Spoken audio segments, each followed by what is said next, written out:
Pirates trying to grab a game of this series before the Rockies head out at the end of their long road trip. Game 3 of this series on a Thursday matinee here from PNC Park. And as always, when the Pirates play during the day, the kids coming here and watching the ball game here this afternoon. The Pirates and the Rockies conclude this 3-game set. Welcome into the booth. Joe Block and Bob Walk with you. Dan Potash coming up in just a little bit. And as we saw last night, it didn't go the Pirates' way the first 2 games of this series.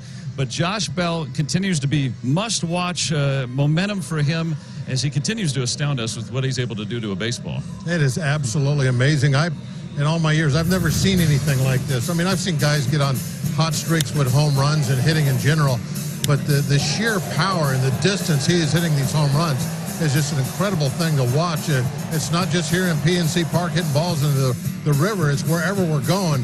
I mean, he's hitting tape measure shots all over the National League. Yeah, hit the river on the fly last night for the 2nd time in 2 weeks as we look at our Barrel Automotive League leaders. And just about anything you want, he's in the top 5 of the National League right now. Yeah, I mean, we're talking about the distance of the home runs, but it's his entire offensive game right now. The RBIs, everything. He means so much to this offense, what he is doing right now in the center of things.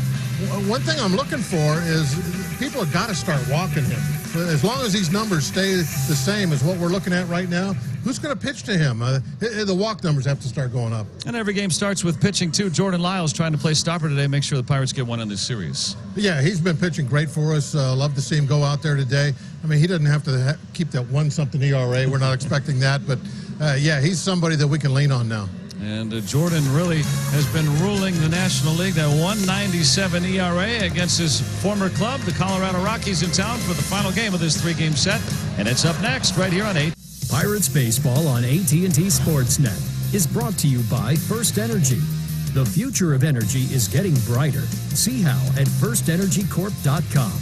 And by the law firm of Bordas & Bordas. Bordas & Bordas, fighting for justice. Let's go Bucks! Cole Tucker was in high school 5 years ago, and now a Pittsburgh Pirate, signing some autographs for some of the kids here for this afternoon tilt. A lot of kids here this afternoon. Oh, took a selfie. I am 12 today. Well, that was Cole Tucker 10 years ago. 10 years later, he might be in the big leagues, too. There's a big leaguer. I'll say. Boy, it has been fun to watch him. Both those guys. Jordan Lyles coming off one of the strongest outings for any Pirates pitcher in recent years. 12 strikeouts. Newman with an RBI last night. And kids don't usually see that on a Thursday, but getting a chance to take the field before the game. Getting an autograph. Outfield, the kids' outfield they're really swung around the left, aren't they? Yeah, they got a shift on. Got the shift on. They're a little shallow. The pitcher with 2 strikes on him. Yeah. Getting a chance to meet a big leaguer, and then get to watch a Major League Baseball game. 2 right left fielders and a center fielder. We see that more and more these days. So Jordan Lyles going to face his old club. He pitched for 4 seasons with the Rockies, most recently 2017. The Hyundai lineup for the visiting Colorados is Blackman atop the order with Trevor Story hitting second. Dahl in the lineup in center today with Arenado cleaning up. He's hitting .380 in May. Tapia hits 5th. McMahon and Rogers, the young guys, 6 and 7. Iannetta gets a start behind the plate catching Senzatella. Take a look at Lyles' numbers. They are very good. At that opponent batting average at 199. His ERA is at 197. 4-1 on the wins and losses. 47 strikeouts and 45 innings. Nothing not to like about his start to his Pirate career. Yeah, he's got that value menu ERA going right now. $1.97 for Mr. Lyles. Defensively for the Pirates, the Honda defense with Melky Cabrera out there in left. Marte and Polanco, the rest of the outfield, Moran, Newman, Frazier, and Bell. Elias Diaz gets another start behind the plate. Francisco Cervelli left the game on Tuesday with injury. So that's now, what, 6 of 7 started by Diaz. Blackman has reached base in 17 straight games.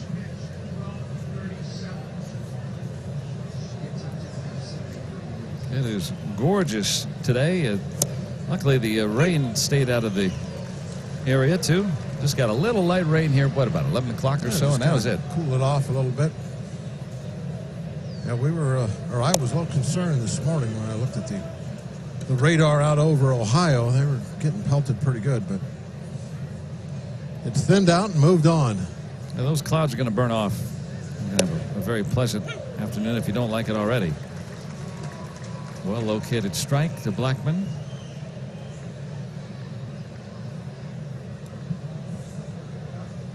Now this Rockies lineup, as we've seen the first 2 games of this series, they're doing what they've done all throughout the month. They're averaging 7 runs in the 2 games here. That's about what they've been doing here. Lyles tried to thwart that today. Moran not usually going back on a ball like that as the third baseman. That happened in last night's game, too. You open up that area when you're in a shift. The ball will fall, and normally a shortstop can, is one of your more athletic guys on the team and playing in that position, and they'll get back and make that catch. You got Melky Cabrera in left field and Colin Moran at third. And neither of those guys particularly rangy, so that's how it falls in. Colin playing essentially the shortstop position in that at bat. Playing the percentages. Blackman beats it, so 18 straight he's reached base.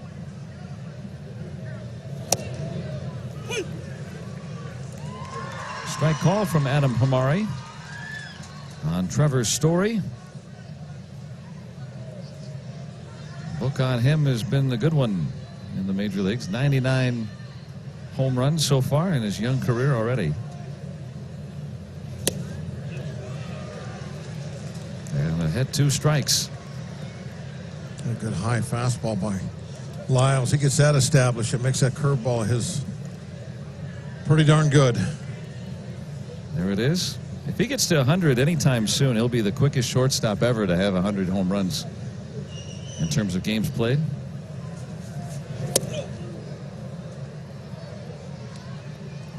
That one didn't miss his elbow by much. Barely got out of the way of that inside heater. Yeah, Lyles, a teammate of many of these players. I'm sure in his last start, of course, got cut free by the Padres. A little bit of wanting to make good. The Rockies released him too, and less than 2 years ago. Boy, has he really shown them what they're missing out on. Remember those high fastballs, and that's what happens when you get that established. You roll that curveball off the table, and their bats aren't long enough to reach it. Look on our Allegheny Health Network Supermo. That's been a great combination for Lyles. I mean, for any pitcher, of course, but that's something that he's ridden to the success this year. Out to Cabrera for the second out. And you mentioned that Lyles has added the cutter, but really those 2 pitches, the fastball, curveball, he's really been playing off those. Yeah, that's probably 90% of what he throws, and so essentially that's his game, and he wants to establish the fastball up high, and then get you maybe later on with the curveball. And you can see how the curveball actually is released at a higher trajectory there than the fastball is. It starts off, looking like, oh, that pitch is going to be up, and then just dives for the ground, and guys like Story can't hold up because they were used to seeing that fastball up there, and they think, well, that could be a heater, and they got to start the bat early. Arenado is down a strike. That's pretty cool to see too, because it doesn't break right away. It's almost halfway through the path to the plate before the two diverge. A lot of the curveball breaking is gravity. It's a slower pitch, and the spin makes it to where it doesn't have anything aerodynamic. Arenado toward the corner. Blackman runs well, but Stu Cole will hold him up even with 2 outs. Wow, very surprised. I mean, their scouting report has to be that Polanco is not throwing well. I thought with 2 outs that they would challenge that arm. Sure. Though Polanco got in a decent throw, it's not what he had last year. Well, the relay guy, his throw is so much longer because he has to go out. You know, that's really the main thing. You got to go out deeper now to when Polanco's out there than you did before. So now that affects your throw into the plate. Yeah, the throw takes longer, but also a less chance of it being accurate, right? The farther away you are. That maybe a foot off, now going to be 2 feet off. So instead, they'll leave it up to Tapia with 2 outs. Has some power. Numbers don't show that because he's been limited in playing time. There's that combination. Looks at a fastball, then sees the old Uncle Charlie. Good shot of the overspin on that baseball, which gives it actually negative lift when it's spinning in that direction. So it allows gravity to really do its work in a hurry. And Lyle's doing his work. Despite a couple of hits, blanking the Rockies in the first. Pirates get their chance now to score first here this afternoon. Adam Frazier will start things for the Buccos. Got the olive green on today. Military tribute on Thursdays. And the RAV4 lineup sees Marte to follow. Polanco hitting third in front of Josh Bell. And then Melky Cabrera, second in the league in batting average, hits fifth. Moran and then Diaz, who has been red hot at the plate. Newman as well. And Jordan Lyles finishes the Pirates 9 against Antonio Senzatella. Senzatella can be a little wild at times as far as getting that pitch count up. And we'll see if we can take advantage of some of that today. Well, he came to the big leagues. He was something. 15 walks and 38 innings so far. Chris Iannetta is going to... They got some good arms in this rotation, especially the 3 we're seeing. Yeah, we didn't draw Kyle Freeland in the series, who has been 1-2 with Marquez, but has struggled this year. Yeah, go figure, right? The Rockies kind of building their team around pitching. They went out and spent big on relievers to complement their young starting pitching staff, and it has disappointed. Their starters' ERA is the highest in the National League. But they've done well in this series, so maybe the tide is turning for a team that won 91 games last year, and it took a Dodgers win in game 163 for the Rockies not to win the NL West last year. They come in 3 games under 500. The Pirates 2 games over. Wow. Hasn't seen a strike yet. 2-2 count, and hasn't been one in the zone yet. And both of those were called strikes by Adam Hamari, Marquette, Michigan native. So Frazier. He was forced to swing at that outside pitch, rolled over on it, put it on the ground.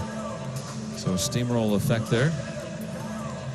And Trevor Story out there, just 1 error. He started every game. He's played all but 2 innings at shortstop for the Rockies this year. Brendan Rodgers, his double play partner. Arenado, the 6-time Gold Glover with McMahon at first, Tapia, Dahl, and Blackman at the outfield. And Iannetta doing the catching, has not thrown out an attempted base stealer yet this year. Veteran catcher. Of course, that lies on the pitcher, but pointing that out. Down the line, not a lot of steam on it. Foul ball. Had plenty of distance, but because it wasn't hit as hard, I think, right? It kind of tails away. Yeah, you get that wind. It was very high, and the wind's blowing from right to left. Well, you start pushing it that direction, I think. Where did that hit Marte? Boy, he seems to be okay right away. Yeah, it got him on the... Is it on the guard? On the shield. The way that sounded and the way that he reacted did not jibe. So he says he has probably the elbow guard. And our Allegheny Health Network Supermall. Yeah, trying to throw an inside fastball and accomplish that. Not that far off the plate, but Marte's on the plate and really never moved until after the ball hit him. Then he brought his arm in. Good enough. Well, he used to get hit so much. Yes. Not so much this year. I have a guess that down and away breaking ball has gotten him a good bit this year. He tastes some. Don't you think, right? I mean, or do you think the two go in combination, right? A guy pitches in and then goes down and away? Well, not if they don't have to pitch in. Yeah. But when he's hot, right, it seems like they pitch in more. Yeah, over the years, if you look at his those hot zone things, that, if I recall correctly, which they don't always do, but I'm pretty sure that inside, like inside belt and up and in, those are always colored blue, below the league average. So that's where guys like to pitch it. That's where Marte likes to do. Steal bases. Number 8 for Starling Marte. A throw right dead on the bag, they may have had a chance, but this throw looked like it was just starting to tail. Story had to reach too far for it. And the last, even I was going to say, even yeah, a perfect throw might not have got him. Marte now in scoring position with 1 out.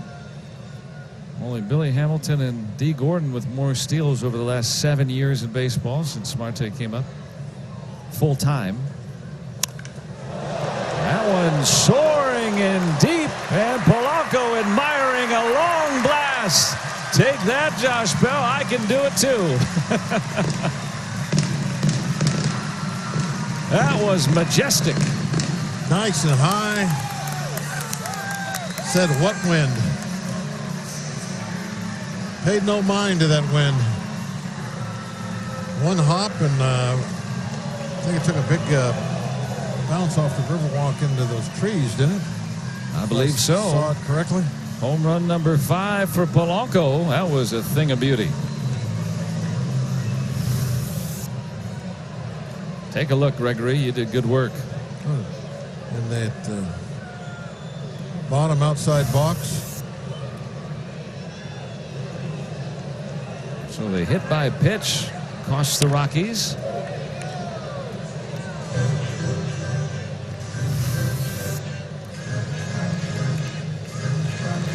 Nice extension, too. I mean, He's got to go down and away. He's got a pretty good, arm length. I mean, he can reach that pitch. You're going to pitch him away, it better be away. That's usually a pitcher's pitch, right? That down and away right at the knees. You think, okay, he can cover that. So the Pirates start off with an early lead with Bell up. A lot of people think there's always a mistake pitch that gets hit out. That's not always the case.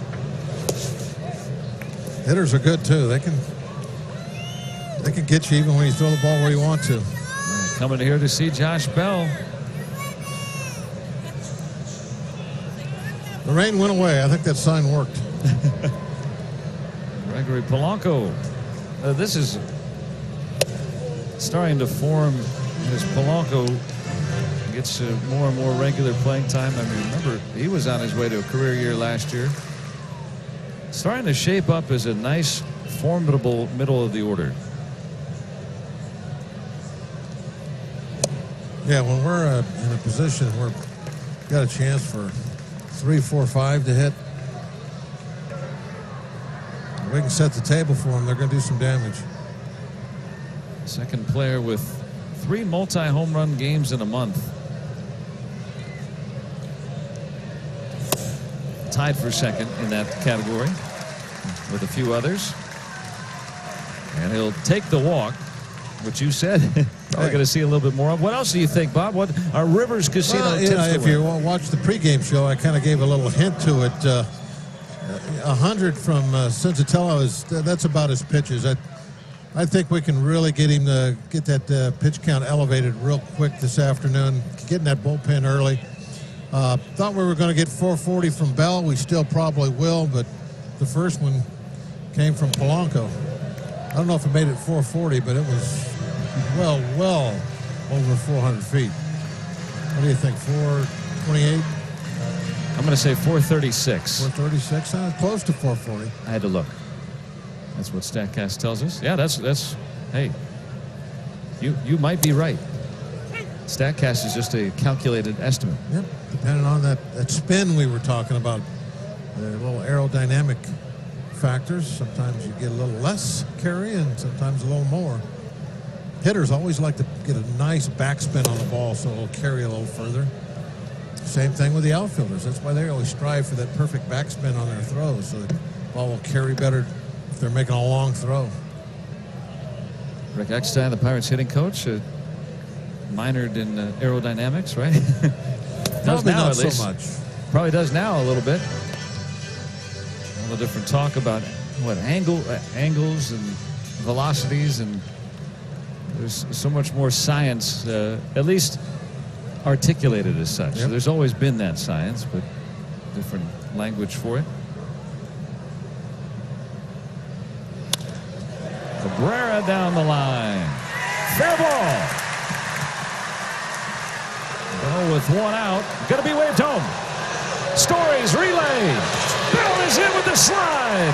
RBI double for Cabrera. 3-0 Buccos. And because they were committed to stopping Bell, Melky with one out goes all the way to third.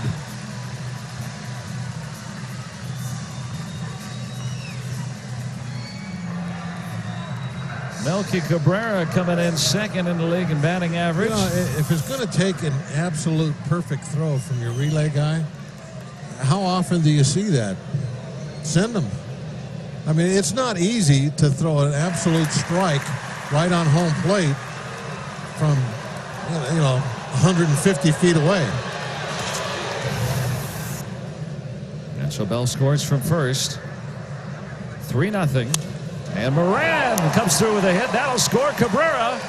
4-0 Pirates here in the first inning. Well, Melky getting to third base. They brought the infield in. Made him pay. And right away, Moran with RBI number 21. If he's up there with Melky at second, they probably got a shift on. And that's maybe going to be a ground ball out. That's a big play, Melky getting to third. A little backdoor breaking ball.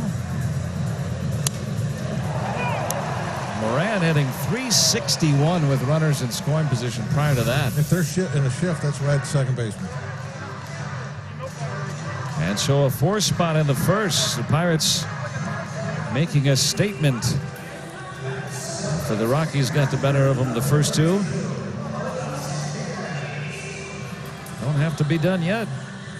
Still only one out. Now up to .378 with men in scoring position for Colin Moran. He likes the situational hitting, doesn't he? Pinch hitting. Seems like it. When it matters most. Iannetta has boxed a couple back there that has prevented Senzatella from getting some strike calls. Long-time big league catcher.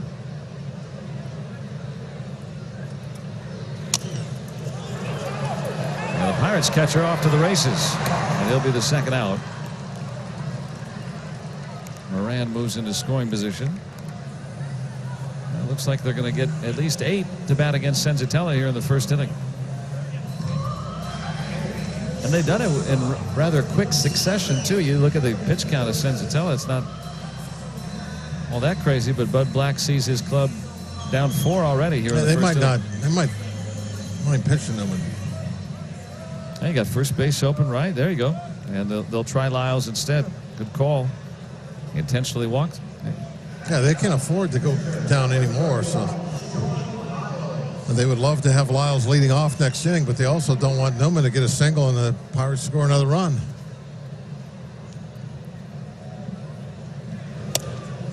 So Jordan Lyles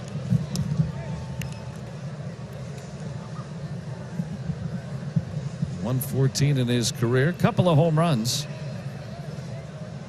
He's hit home runs off Mike Fiers and Josh Colmenter.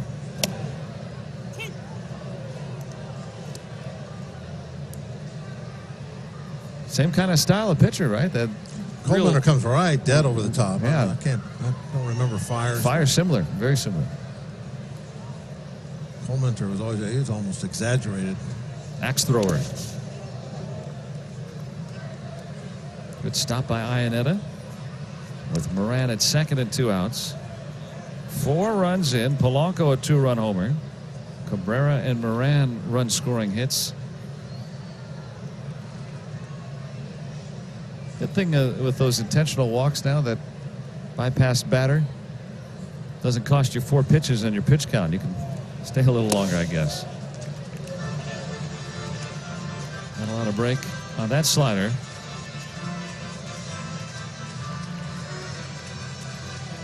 Now he's 2-2 on Lyles. Very athletic.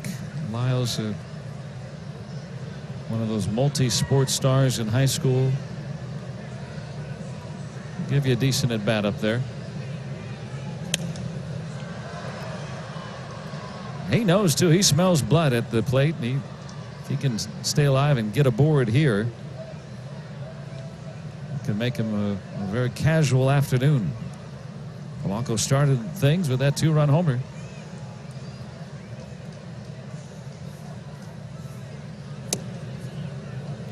It's a good take for a pitcher, or anybody for that matter. Had a little late tail on it. Full count with 2 on. Frazier hopes to bat again here in the first inning. 4-run first already. And Story will collect the final out, but the Pirates bat around in the first. Good start. Through an inning, Polanco and the boys with a 4-0 lead, and had a home run sent soaring over right center. And Melky and Moran with RBI hits to put the Buccos in the lead. Outfielder Gregory Polanco helping get the Buccos on the board. They now have a 4-0 lead as we move to the top of the second inning. And I had a chance to talk to Ray Searage before today's game as it relates to Jordan Lyles. And, you know, they always have advanced meetings after every start, getting ready for the next series. But after that meeting, they have what's called a championship review. I asked him about that review and how it pertained to Jordan in relation to today's start. What did you take out of that game? What did you feel that was good? Where can we improve on certain aspects of the game? Even though it was a tremendous outing, but where could we, there was a couple of mistakes that we could maybe eliminate. Okay, you're not going to be perfect. There's no doubt about that, and that's what we do. We go over that, and I let them talk, and so this way I get the feedback from them, and so this way I could be a better coach for them by listening to them. So the lines of the communication continue to always be open between Uncle Ray and his pitchers. My question to you, Bob Walk, what were your championship reviews like back in the day? With your Ray. Well, they always took a long time because there was always a lot of stuff that didn't go right. So they took hours. Did it feel more like detention? Yeah. No, but what's the difference, say, between Ray Miller and Ray Searage? A pitching coach in the 80s and 90s versus today, where Ray Searage says, I'm a listener. There's just a lot more stuff going on down there. I don't know. I'm not down there with Ray and his conversations with the pitchers. I have no idea. But I see the stuff that Ray has to do on a daily basis. I mean, there's so much, work on the computer, paperwork type stuff, the printouts and all this stuff. It's amazing. Where my Ray had his own, had his little book, wasn't very big, like a little notebook, and he would write things to himself in there. And he also had a, what do they call them, 5x7s, index cards. Yeah. He had a ton of those on every hitter in the league. And he would make notations after every game, something that he saw on somebody or like that.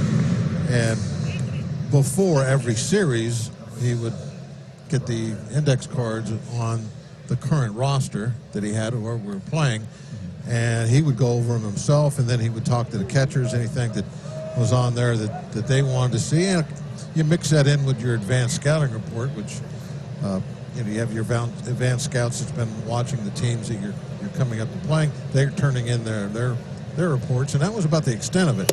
It goes way beyond that nowadays with all the analytics and film review, and it's got to be a 15-hour day job. Yeah. That's incredible. Yeah. Same basis, but a lot more detail, sounds like. Yeah, a lot of a lot of the same stuff, but it's just a different way of presenting it, and more modern, high-tech type stuff. No more sharpening a pencil and getting the cards out. Rogers, a 3-hit day yesterday. Is the second out here. Yeah, and all the things we talk about, we showed some of Jordan Lyles. They used the phrase tunneling, right? The fastball and the curveball. A lot of these concepts, these are the same things that have been going on for the history of baseball. Just name it. It's just different names on things. It's just, yeah, you're throwing your pitches from the same spot. That can be good. Or maybe you want to change some spots. Throw your fastball from a couple different places. There's no one way to pitch. Guys get trapped in that. I want to throw like so and so, or something that might make somebody a Hall of Famer is going to get you a bus ticket home if you try to do that. That's not you. What if somebody would have told Teak, no, you can't throw like that. That's no good. You got to throw on top like this other guy. You got to be careful and let young pitchers kind of find some things themselves before you start trying to force them into changing. That's a great point. And one thing I hear from a lot of guys, I know you endorse this too, is playing a lot of different sports. Jordan Lyles did that in high school. That doesn't happen now at all. You're pretty much required to pick early, and we have players like Bell and Tucker. They basically have been baseball players their entire lives. Yeah. Not just now. Nice 12-pitch inning. Now time for T-Mobile's connection to the game. And the White Sox turning a triple play last night. Also, Charlie Tilson with a grand slam against Houston, 4th time in 40 years. Both have happened in the same game by a team. Gleyber Torres just hit his 10th home run against the Orioles last night. Not in the lineup today. And Vlad Jr., again, 5 home runs in 8 games. Off to that great start to his career. Is he new? You heard of him before? Yeah. You know who's got arguably the best numbers as a rookie in the National League? Brian Reynolds. Yeah, I've guessed that. He might be a Rookie of the Year candidate if he continues to play, continues to do what he's doing. Well, the Pirates bring off the leadoff man in the 2nd inning. That's a good sign. Batted around on the 1st. There's Brian Reynolds getting a day off, at least to start today. Leading all of baseball rookies in batting average. Defensive work. Usually does, yeah. If Pirates have a lead, come in after Melky has what is deemed to be his likely last at bat. Especially here at home and with that big left field.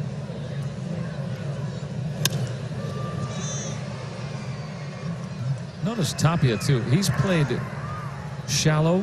And they're guarding the line a little bit. He plays a little differently than some left fielders so far in this series we've been noticing.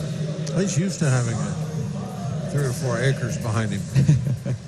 Kind of a center fielder type, too, so might feel more comfortable going back on the ball. Yeah, that outfield, as everyone knows, in Denver is very spacious.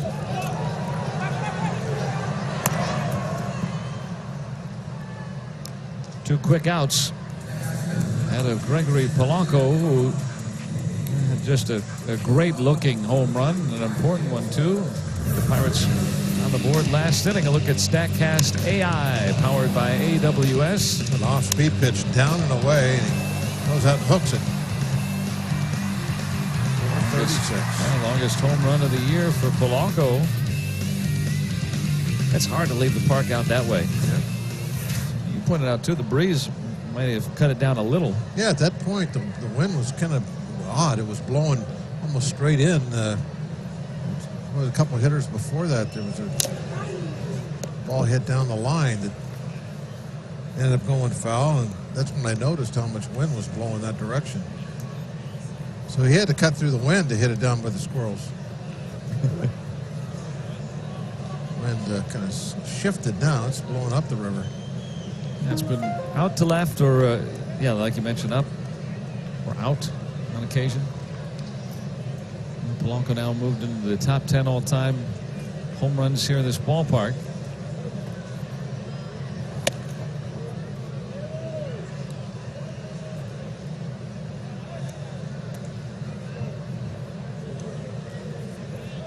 He has hit the ball too. His average exit velocity is the best of his career. So hitting the ball harder than ever. There's a lot of reasons to think that Polanco can pick up where he left off last year after that really tough shoulder injury that left him out most of the final month of last year and then most of the first month this year. And a lot of arduous work in between to get ready.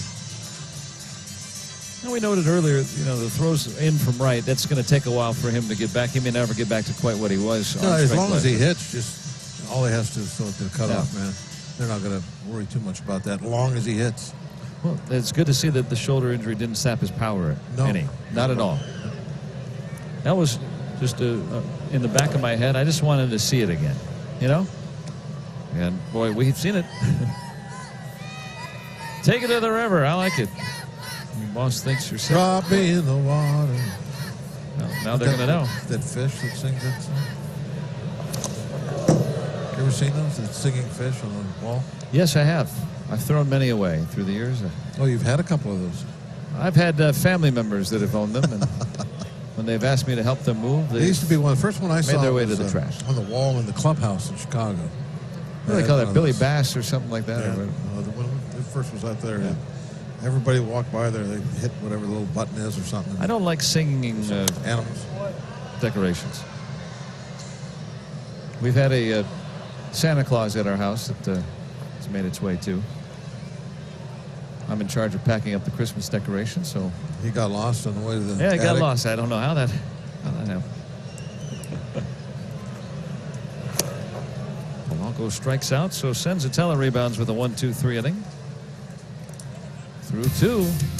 Pirates 4-0. The Pirates own the lead on the UPMC scoreboard. Third inning coming up here from PNC Park. And coming up tomorrow, the Pirates will be hosting the LA Dodgers, 7:05. It's a fireworks night. Post-game Zambelli fireworks brought to you by 93.7 The Fan. Get your tickets. Come on out. Pirates.com/fireworks. LA coming to town. The Pirates hope to make sure they get one of this series. They've yet to name a starter for tomorrow. Kind of how it's been going lately.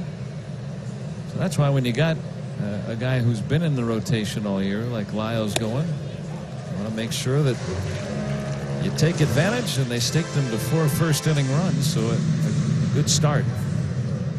Lyles back to his strikeout game again. That's number 4, first time through the order. Yeah, I felt good looking at the pitching matchup yesterday, and now that's 4-0. I'm feeling real good. So if Lyles is on his game, which it appears to be, 4 will be enough. Well, I think one of the key moments so far, and we're very early, but Tapia and getting him to hit a comebacker with second and third.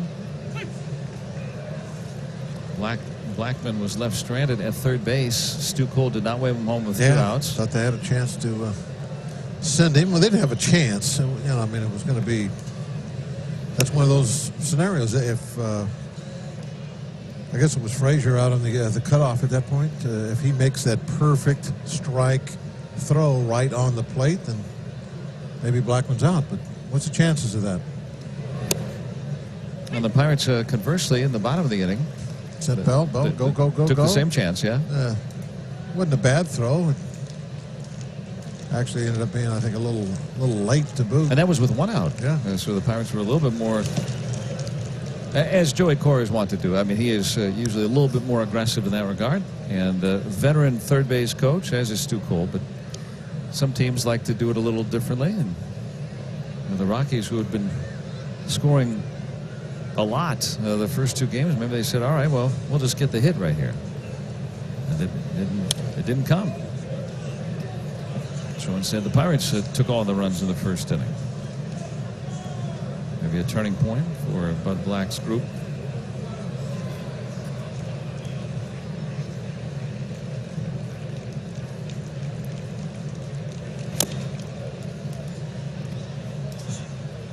No, first base is the other way. Well, Lyles facing a lot of his ex-teammates. Or maybe he thought he hit a dribbler and was running to third.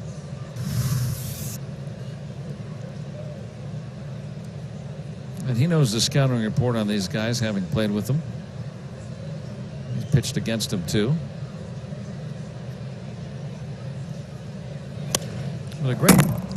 Must have hit the mic there. It sounded like. Ooh.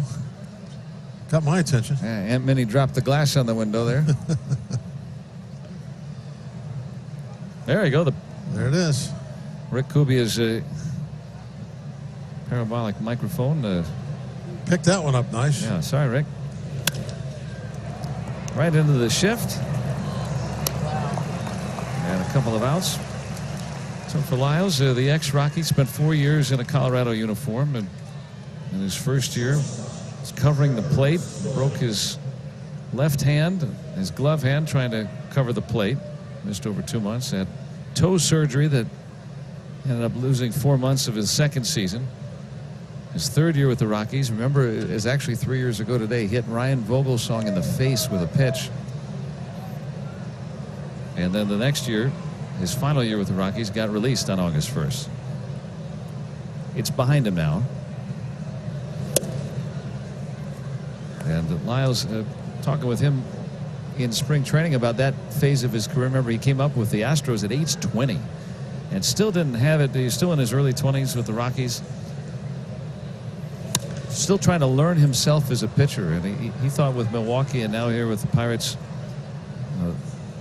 and also at his age, and now he's 28, and his experience, he's kind of learned what he didn't know. And so that's helped him grow as a pitcher. Well, one of the things that happens as you get older is if you want to continue, you're forced to evolve. You know, obviously, if he was going to pitch the way he always had, wasn't going to pitch any longer. He had to find something that was working. I can tell you that from experience. You know, when I was released by the Braves, I had to approach things a little differently, become more of a pitcher instead of just trying to throw the ball up there and hope for the best. That was a good pitch. 5 strikeouts for Jordan Lyles.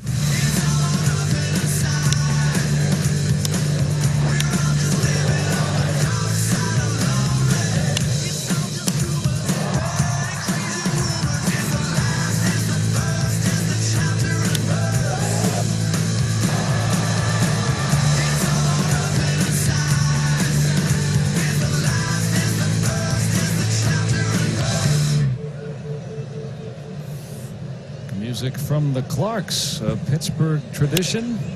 This is becoming a Pittsburgh tradition. Josh Bell slamming the baseball to the gap. And he'll find himself another extra base hit. No one in baseball has more than Bell. It's another thing that the velocity has coming off the bat. Even if you don't hit it high enough to get a home run, the ball is so quickly getting to its destination, defense has no time to react to it. He puts this bullet into the gap, even though they're playing him that way, cheating toward the gap, and they still can do nothing about it. Gets into second base easily. Another double for Bell. He's in the league leaders there. Hit it 108. Yeah, that underscores that. No one in the league gets the ball harder than Josh Bell. If you're going to hit the ball 108, it almost has to be just right at somebody for them to get you out. How about that skill, being able to blow a bubble as he's going around the bases? It gives you, in case you have to go into the base real hard, it's like an airbag. There you go. Protects you. Safety first. And a man in scoring position to lead off the inning, too. So for Bell, he's on pace for more than 50 doubles this year.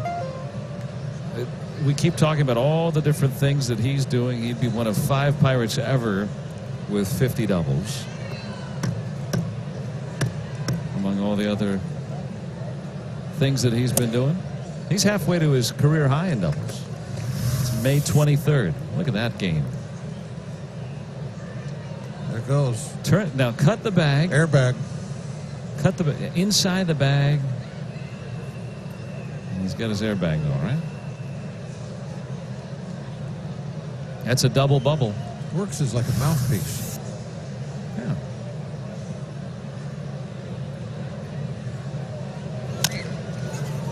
Slowly hit. Senzatella coolly getting the out. Hey, that is a productive out. Yeah, it was. I mean, that's all Cabrera was trying to do. Get the ball to that side of the field. Maybe he'll get a hit, maybe not, but I'm moving the runner to third. So fundamentally sound. How about Melky going down the line? You know, baseball-wise, he's an old guy, and he is just chugging down that line as hard as he could. Well, if the play's made, he's going to be out by plenty, but that forces Senzatella to have to rush a little bit, right? Yeah, he's going to be out. But what if the pitcher just kind of bobbled it, didn't pick it up right the first time? Any little thing like that because of your hustle, then now you're not out. Now you're safe. And he can't take his time. Setting a perfect example for all the young guys he plays with. And, hey, you top a ball, you're going to be out. You still go down the line as hard as you can. He's been great to watch, the 34-year-old Melky Cabrera on his 8th team. Infield comes up with 1 out. Moran had the RBI hit last time. With the infield up. It was Melky at third. There you go. Good grab. Got to impress the lady. Oh, yeah. No glove, too. Hey, good job. Hold it up. Good fundamentals, too. 2 hands.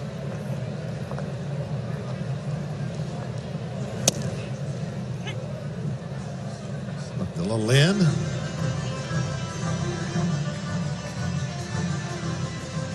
Everything okay? Yeah. Today's going great.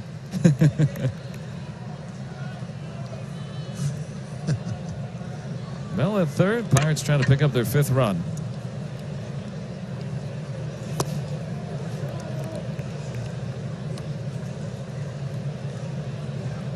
Moran now up to 378 with runners in scoring position. It's in the top 10 in the league. Bell at third after the leadoff double.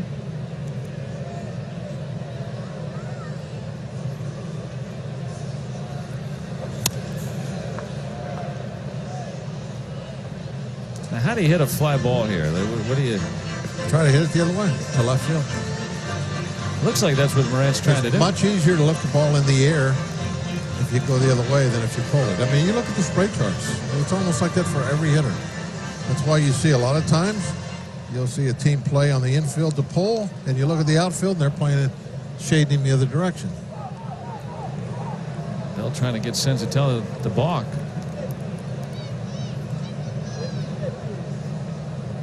Guys don't balk like they used to. There used to be a... Oh, they just hit it to right again. Yeah. Another RBI hit for Moran. 5-0. This time he hit it over him instead of between them. Well, Colin has had that knack.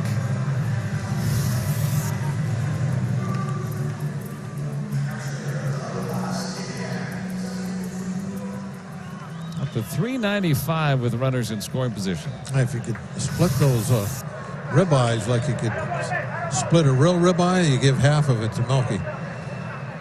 He set that up.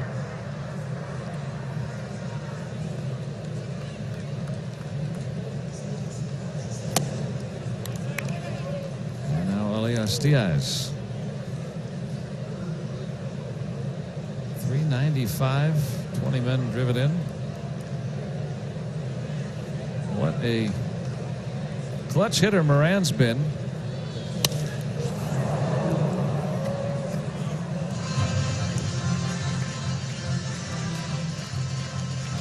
There's Omar Moreno over at first base. Look on the lowdown. And is that a different Pirates first base coach? Good job, Jim, on our Point Park tweets. Yeah, Omar is in there today and tomorrow. Kamara Barti is away from the club.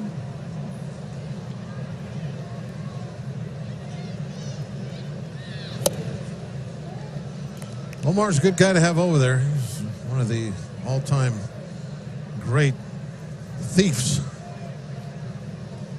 Pirate record 96 stolen bases in a season. He knows 96. He knows how to take a lead. Yeah. 30's a lot these days.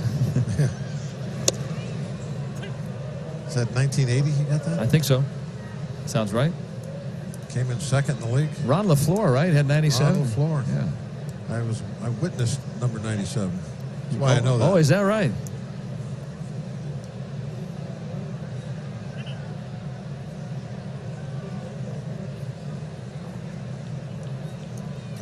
How did you witness it? We were playing Montreal last game of the year. Oh, I see. And Rogers can't find it. And it goes as a hit for Diaz. Well, Moran's in a tough spot there because it looks like it's a ball that's going to be catchable. Moran, he has to go far enough to where you think he might be able to get to second, but he also, if he catches it, he can't get doubled off. Look on our Allegheny Health Network Supermo. Rogers a shortstop by trade, but I mean that's a similar play. There's Colin, he's not sure, and right there you think, oh, he's going to catch that, and then when he sees it drop, it's hurry. Probably going to think a good chance he's going to get thrown out. If Rogers would have picked it up on the first bounce, might have been able to get the force out, but dropped it. Now Newman did not get a chance to bat last time. He was intentionally walked. Hitting .333. Ron LaFleur, the reason that's so memorable to me, he won that on a pinch run. He came in a pinch run. That's when he stole second. And everybody had known that Moreno, and of course everybody knows he's going in just to steal second base so he can try to win the crown. Yeah. So still couldn't stop him. Yeah, the most steals ever that didn't win the crown. 96 for Omar Moreno. Pirate great. Part of that 79 team, of course.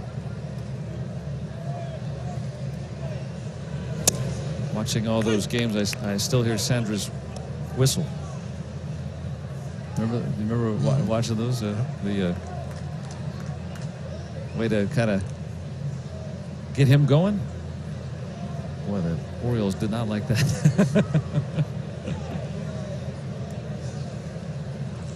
Quite a team.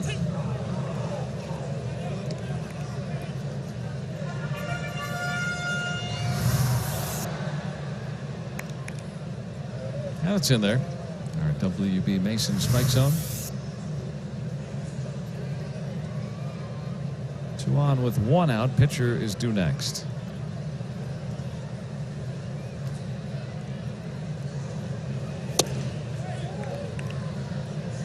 Newman getting a second straight start. He is definitely hit. Really first time in his career. First round pick. And last year he came up, but that was to back up Jordy Mercer. And this year, he very much an opportunity to be the starting shortstop. Did not get named the starting shortstop out of spring training. And then was on the injured list when Cole Tucker was brought up because of the injury to Gonzalez. Newman was still hurt at that time.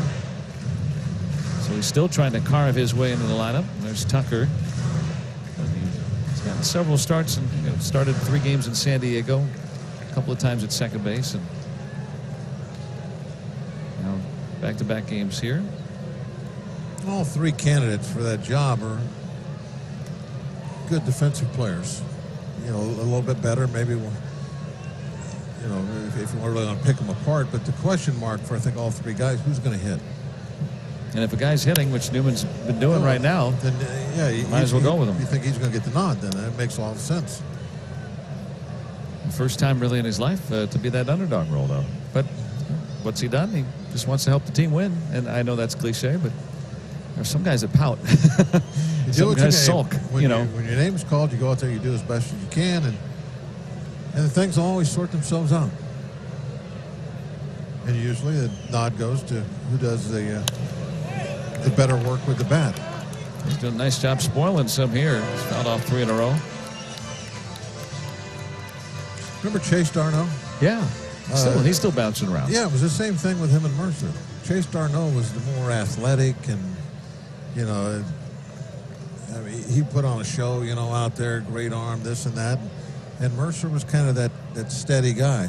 What ended up being that, Darno really couldn't hit well enough to be the everyday guy. And, Mercer would give you that solid 240, 250 every year and make all the plays. And so he was the one that ended up taking that job for years.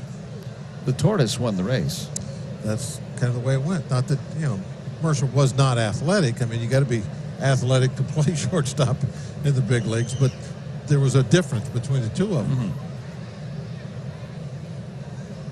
He did a fine job. Darno was a little bit of a base stealer, good speed. But also a little more error prone. He might get to a few more balls, but he's going to turn some of those into errors. 10 pitches already this at bat for Newman. Now Mercer ended up 7th most games played at shortstop in Pirates history. Now with Detroit. This will be the 70th pitch for Senzatella. And what a walk earned by Kevin Newman to load the bases. Let's throw it down to Dan Potash. All right, Joe, well, you mentioned that Kumaro Barti will not be with us for the next 2 days, but it's for good reason. He will be back home in Phoenix, Arizona, where his son Amari will graduate from Sandra Day O'Connor High School. He will actually go on to play college baseball at Yavapai College in Prescott, Arizona.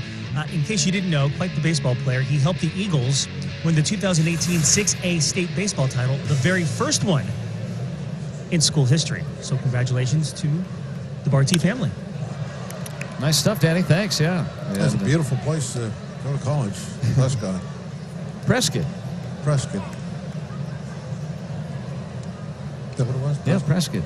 Not Prescott? No, it's Prescott. Prescott. I told Danny that, too, before the game, so he'd say it right. And then you come right back on. I was like, oh, Prescott. Man, I wanted us to all sound cool. Prescott, right? That's all right.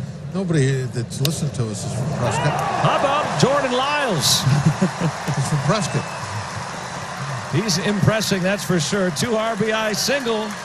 Pirates blowing it out 7-0.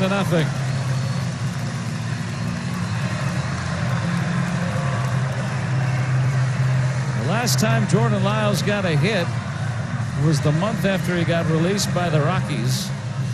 And against his old club, a bases loaded 2-run single. Right inside the bag, 94-mile-an-hour fastball. That's what really, most pitchers' goal should be, is just get a ball put in play. Avoid the strikeout. And if you can do just that, 1 out of 10 times, you're going to find a hole. And in this case, it was guys all over the bases. 13 RBIs in a career now for Lyles. You're looking at the most lopsided game the Pirates have played right now this season. They haven't won a game by 6 or more runs yet this year. They're the only team in baseball that can't say that. Up 7 in the 3rd inning.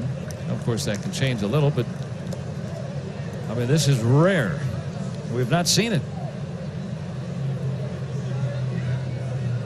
But the Pirates offense has improved in the month of May, and of course, Lyles, boy, has he been so good on the mound. And now at the plate. Still just 1 out. Well hit, and nothing you can do there. That's a double play. Frazier struck that ball solidly, but right at him, but Lyles and the boys. And 3 more. 7-0 through 3. It's time for the all-new redesigned Toyota RAV4 Thinning. Toyota, let's go places. Colin Moran with a run-scoring hit again, as he did in the 1st inning, and then Jordan Lyles, the bases-loaded 2-run single. A 7-0 Pirates advantage.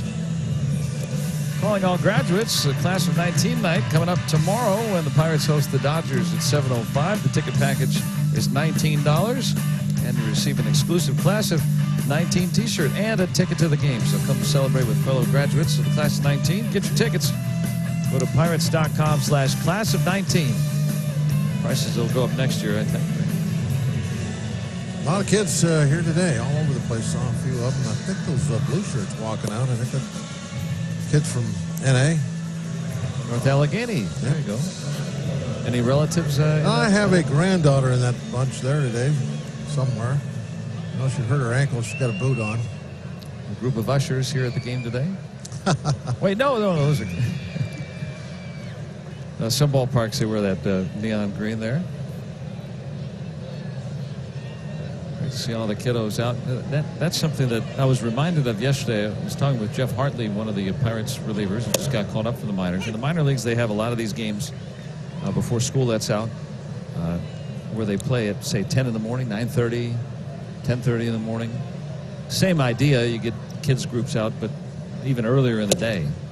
And he was talking about how they just had one in Indianapolis the other day. I remember how much I really enjoy those. And then those weekday day games that the Pirates have occasionally in April and May allows the kids to, toward the tail end of the school year, they're getting a little antsy. Get out, enjoy a ball game. I went out. Teachers and parents love it too. after we had our meeting that we always have, I went out onto the 300 level looking for, I want to say, and there were kids all over the place. It was incredible. I mean, running up and down, yelling, just having a blast. What's that like? It's not just sitting watching a ball game for them. It's the whole deal. Good effort there on that stinging line drive by Dahl. That ball was hooking hard. Yeah, she said, whoa. Lesser ball girl wouldn't even attempt that, but went for it.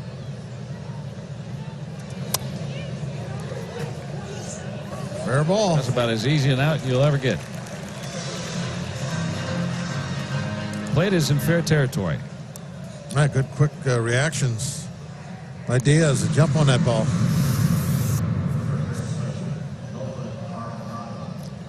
You got StatCast on that, guys? Dahl's going to hit one 400 feet later. Might have had a good exit velocity. He's going straight down. Yeah, launch angle was poor on that. Yeah. Dahl, a really good hitter, but once in a while you'll see something like that.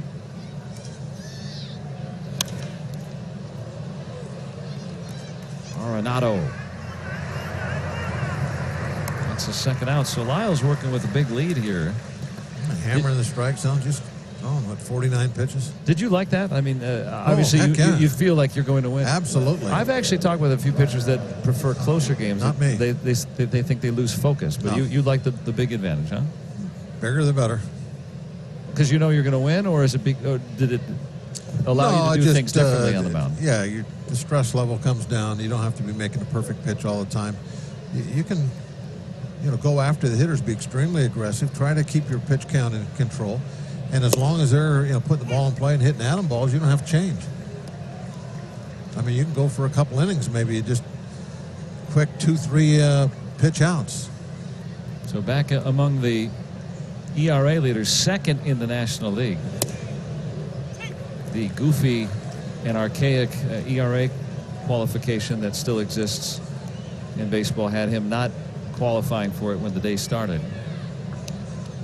You have to pitch so many innings for your team's games. Yeah, it used to be just fine, right? When the guys would throw 162 innings in a season, but almost, maybe less than half the starters did last year. An average of about 2.5 a team, less than that actually. Well, then they don't deserve. They can't go past 162. They don't deserve to be included. I disagree. If they have, you have so many starters that don't make that anymore. There are starters too that bad don't for miss them. The Pirates have had starters. Chad Kuhl comes to mind. He's not missed a turn in the rotation the entire season. He still didn't get to 162 innings. They need to change. What's that. your point? Well, that needs to change. You need to go deeper in the games. Or apparently. Clayton Kershaw a couple of years ago had a low 2s ERA. He couldn't, a few innings short because he was hurt for a while. Well, He was far and away better than anybody else, but no, you can't win the ERA title because he had a back injury enough. for wasn't on the field 6 enough. weeks. Guys don't pitch 160 innings. You're always rooting for the Dodgers. Well, if you don't pitch at least Certainly 160 innings, I'm just kidding you. If you're not pitching 160 innings, then you shouldn't. But be only able to, 70 you pitchers shouldn't be able to win did that anything. last year. Yeah, the 70 better pitchers that go deep into ball games. That's 70 out of 30 teams, Bob. That's good. I Well- like that. I like that a lot. Well, he got 2 balls hit a couple of feet today. That worked out nice. Just keep on going deep in this ball game. Make sure you're. Pirates coming to bat with a 7-0 lead. Pirates hope they can raise it here this afternoon. A change here. Dahl, after hitting that ball right on home plate, is now out as Ian Desmond takes over. I don't know if he heard something on that swing or not. That is only my approximation. I have no idea. Desmond out there for Dahl. If and when we get a report, we'll let you know. Marte with a base hit. Oh, he's watching Lyles.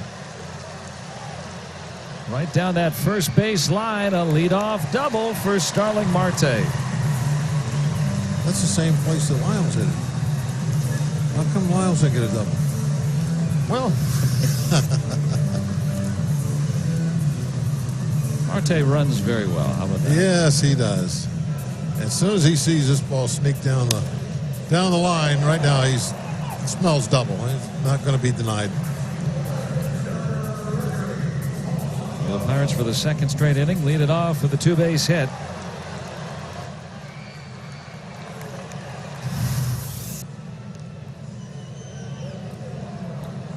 Ninth double. Uh-oh. What do we got going here? There's a challenge. Well, he might have missed a first base. Well, they didn't appeal. They were just going to appeal if he was doing that. You got to be looking at the slide and the tag. Of course, as always, we're guessing at what they're looking at. Nobody really knows for sure. Yeah, baseball does not announce like some of the other sports. Yeah, we had with no the, idea they were looking at replays. second base the other night, last night.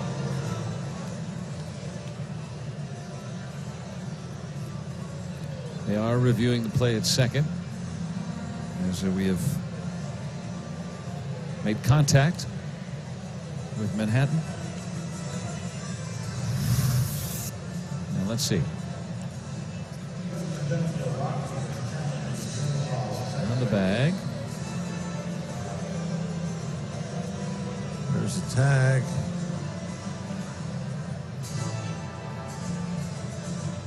The Rockies are 8 of 9 this year in successfully challenging plays. Was there a fraction of a moment of a second where he was not in contact with the base? Does his right foot come off the base right there before he puts his just before he puts his right hand on the base, his right foot may have come off. Now, I haven't seen anything that shows it off the back, but what else could it be? It has to be that. It has to be the right foot, and did it come off before his right hand hit the back? It's got to be conclusive. He was ruled safe because no one in Now you can see his right foot here. could see this. Does his foot come off the base right there? Looks it's to me still, like his toe is still barely touching it. Yeah, it can touch the side. It doesn't have to be over the base or anything like that. Yeah, I don't think he ever comes off the base. And unless there's something conclusive that shows otherwise, the Rockies are going to lose only their second challenge all season. How are the Rockies 8 of 9 in challenges, by the way? That's really good. He's safe. So they're going to be out of challenges the rest of the day. Call stands. And so Marte at second, still with that leadoff double. So now the Rockies 8 of 10 in challenges. And Polanco, who has hit a soaring 2-run home run already today.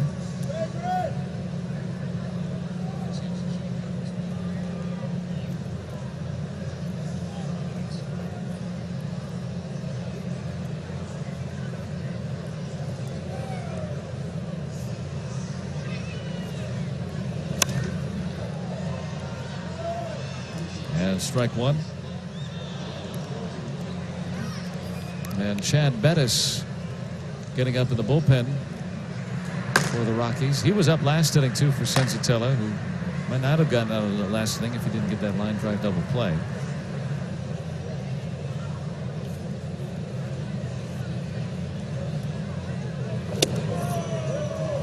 Just been informed that Dahl did stay in the game and is in right field. So Blackman is out. And so Desmond in for Blackman. A little confusion up here. Apologize for that.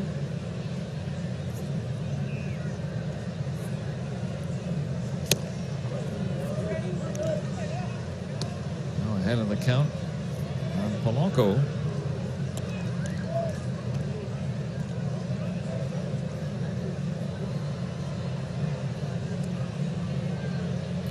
Josh Bell is on deck. He's walked and doubled and scored a pair of runs today. Polanco's already homered.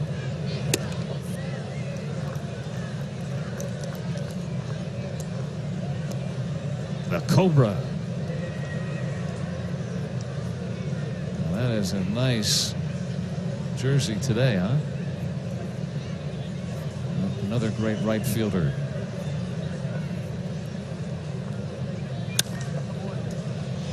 Now, of course, you faced him in your career, but certainly in the early portion of your career when you faced Dave Parker. My goodness. It was tremendous then. Yeah. That was, you know, there's maybe 3 guys in the league that are like just elite, and you really, you know, you think about a lot when you're facing him, and he definitely one of those. Now, when I faced Stargell, that was getting closer to the end of his career. I mean, he was still formidable, but yeah, Parker was right in the middle of his greatness. Josh Bell may be entering that form. First baseman, Josh Bell. He's already walked and doubled today. Hey, think back to that. We mentioned it earlier when talking about Marino with that 79 team. They had some tremendous talent there. Marte in scoring position. Trying to pick up another run batted in for Bell. He's driven in about a run a game this year. Came into today tied for baseball's lead in runs batted in.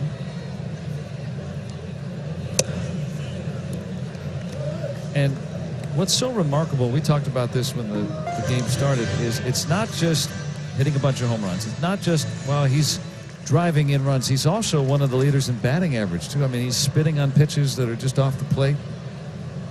And this has taken place all year.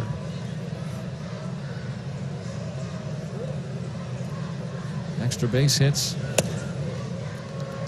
But you surmised, too, that probably not going to see a lot good to hit. No, as the season goes along, it's going to be more difficult for him, and he'll be challenged to say no to a lot of pitches and not, you know, try to be that man. If they're not going to pitch to you, you know, there's that base open. You can't just get yourself out. You got to have faith in the guy on deck. But he's ready to hit on 3-0, wraps a base hit. Here comes Marte. He's in standing. Another RBI for Bell. 8-0 Buccos. He's something. Another example of, you know, you hit the ball hard, which he is doing all the time, and it doesn't matter if it's on the ground line drive or into the river. The harder you hit the ball, it's tougher for anybody to get to. But just a ground ball, right?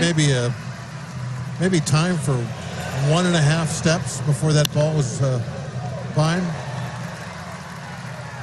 And Marte, one of the easiest guys to knock in. And they've knocked out Senzatella after that 113-mile-per-hour ground ball. 8-0. Getting ready for Memorial Day weekend. 8-0. The Pirates. The bats are warming up for summer, that's for sure. With RBI number 46. Like some of our Point Park tweets. Josh Bell seems like such a great dude. Yeah, he is. And he was all last year, too. I think that's something that really speaks to him. Had a down year at the plate last year. Still played every day. Still was the same guy. He's the same guy today as well. And answer all the questions after bad nights. Yeah. Very professional about it. To James, reminds him of the Cobra when he was in a groove.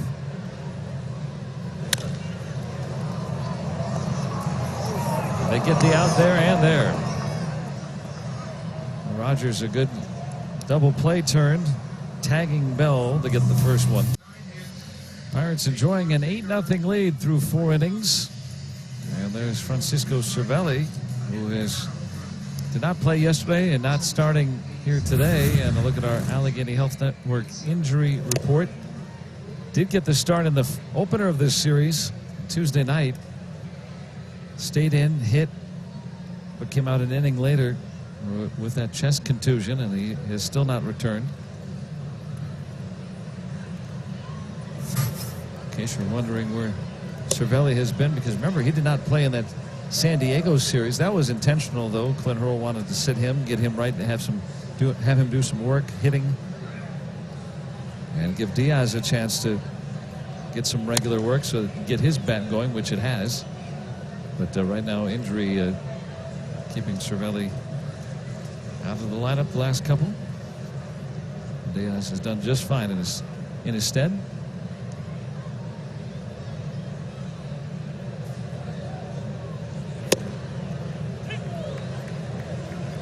You never know. There's no looking into the future.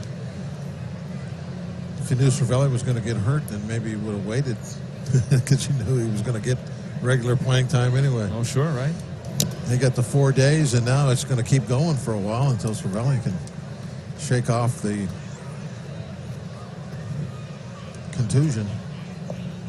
Yeah, so the folks that wanted to see him play today, he might still get in there. Clint Hurdle was non-committal whether he'd be available today or not.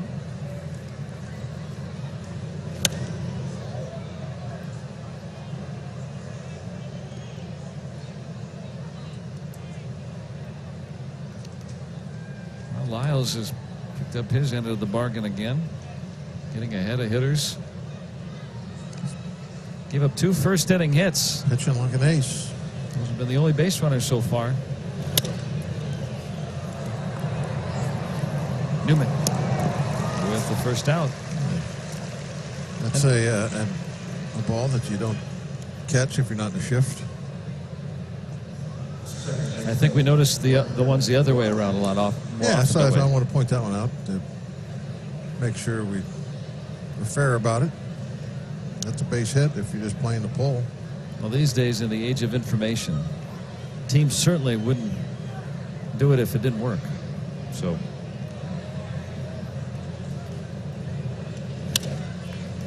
now a more standard defense. That's always been an out.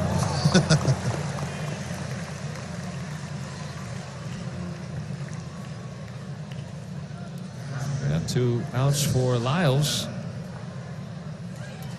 He has sent down 12 Rockies in a row. 15 pitch first. And got out of that second and third 2-out situation by getting Tapia to hit one back to the mound. Since that, he's been in the rocking chair. Chris Iannetta getting lone start of this series.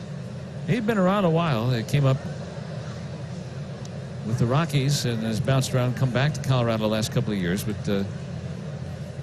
debuted in 2006. His first big league manager, Clint Hurdle, who yesterday managed his 2,500th career game, a milestone. Yes, it is. That's up there a bit. Not too many guys see 2,500. Just the 33rd all-time to do it. Little lazy foul fly out, and Lyles is rolling. He set down 13. Get tuned in to Pittsburgh's music scene as we showcase local artists and tracks on Friday Night Rocks during every Friday Pirates game. The Vindies are featured performer tomorrow night when L.A. comes to town on Friday Night Rocks, presented by Iron City Beer. 6:30 we join you. Have an iron. There's some, what is that, Brownie called? A topiary tater? Oh, I don't know. So that's all that Moran needs to add to his resume today, right? It's the hedges. It's originally that was the Christmas tree farm. And, that was all pine trees growing out there. And then Christmas came.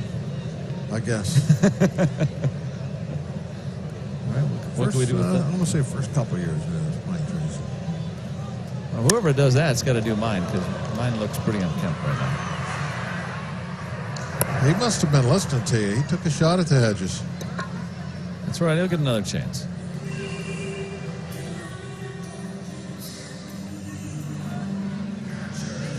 Try to hit it up to Troy Hill up there. There's Bill with Troy atop the tall wall out there. Umbrellas out there ready. I borrowed your line. I like that when you call that Troy Hill. Oh, that's not my line. That's what it is. No. It's Troy Hill up on top. Of course, no one hits a ball up there, but Bell did. Yeah. Which prompted you to say that?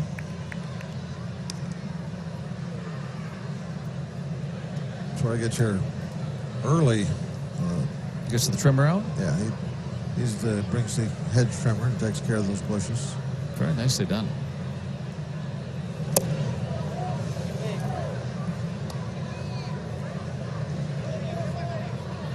Oh, wow. It works on the ivy as well. Gardening all around. Well, just like our fair city, right? Plenty of green space. He's got some peppers planted out there now. Peppers. Peppers. You know, banana peppers, things like that. Well, that's a pretty diverse man right there. He can do fine camera. Oh, look at the lush greenery that we have here. Very lush. I feel like a bug flying along the leaves. Well, now we know what a bug's life is like. It's a lot of bugs. Yesterday, see all those gnats that were flying around? No, because they're small. No, we had them on the camera. Nothing's too small for those cameras. Did you see those no-see-ums yesterday? No. Camera can see them. Someone didn't want to be on camera. Sensors on there. Hey, clear off over there. Clear that deck. Cannonball's coming. Yeah, that would be a good time for it. Newman's. Oh. Danny Potash. Yeah, I think Danny had to duck out of the way of that one. A little quicker than the puck sometimes, huh, Danny? There you go. Yeah, that's right. I don't know if he saw that one coming or not. Hey, you think you're safe back there behind the camera, but that one snuck through. That was like a Kessel slapper.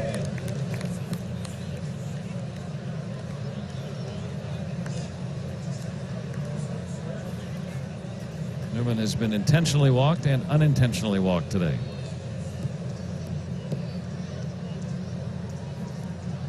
A bypassed batter twice. Last time around, 11 pitch at bat. First time 0. That's going to be trouble. He runs well. That's why that guy's won 6 Gold Gloves. He thinks he got him.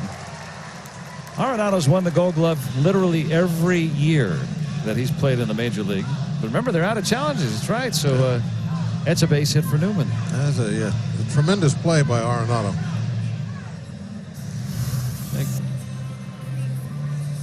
Right off the plate. And big, tall hop. Just to grab the ball is tough. Then to throw it, and then to throw it accurately with steam on it. Yeah, I think it might have gotten him. Rockies lost a challenge. Yeah, he was out. But instead, a 2-out hit will bring up the pitcher. Another hit for Newman. No problem. And it clears the pitcher. Just like the old days, you can't challenge. Old-time baseball there. Yeah.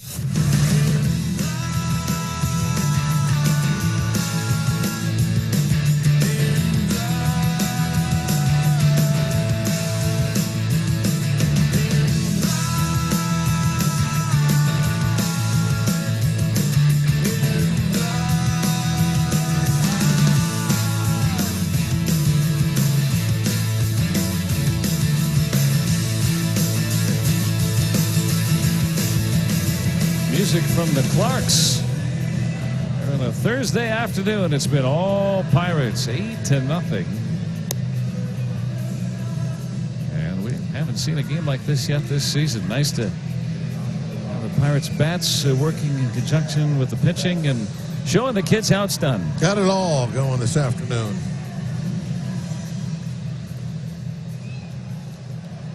Fun day at the ball yard. Kids, offense, and a dominant pitching performance so far. Through 5 anyway. No runs, just 2 hits given up. Lyles has sent down 13 in a row. Chad Bettis on in relief of Senzatella. He was able to go the first 3 1/3, gave up 8 runs to send his ERA soaring over 6. We were wondering,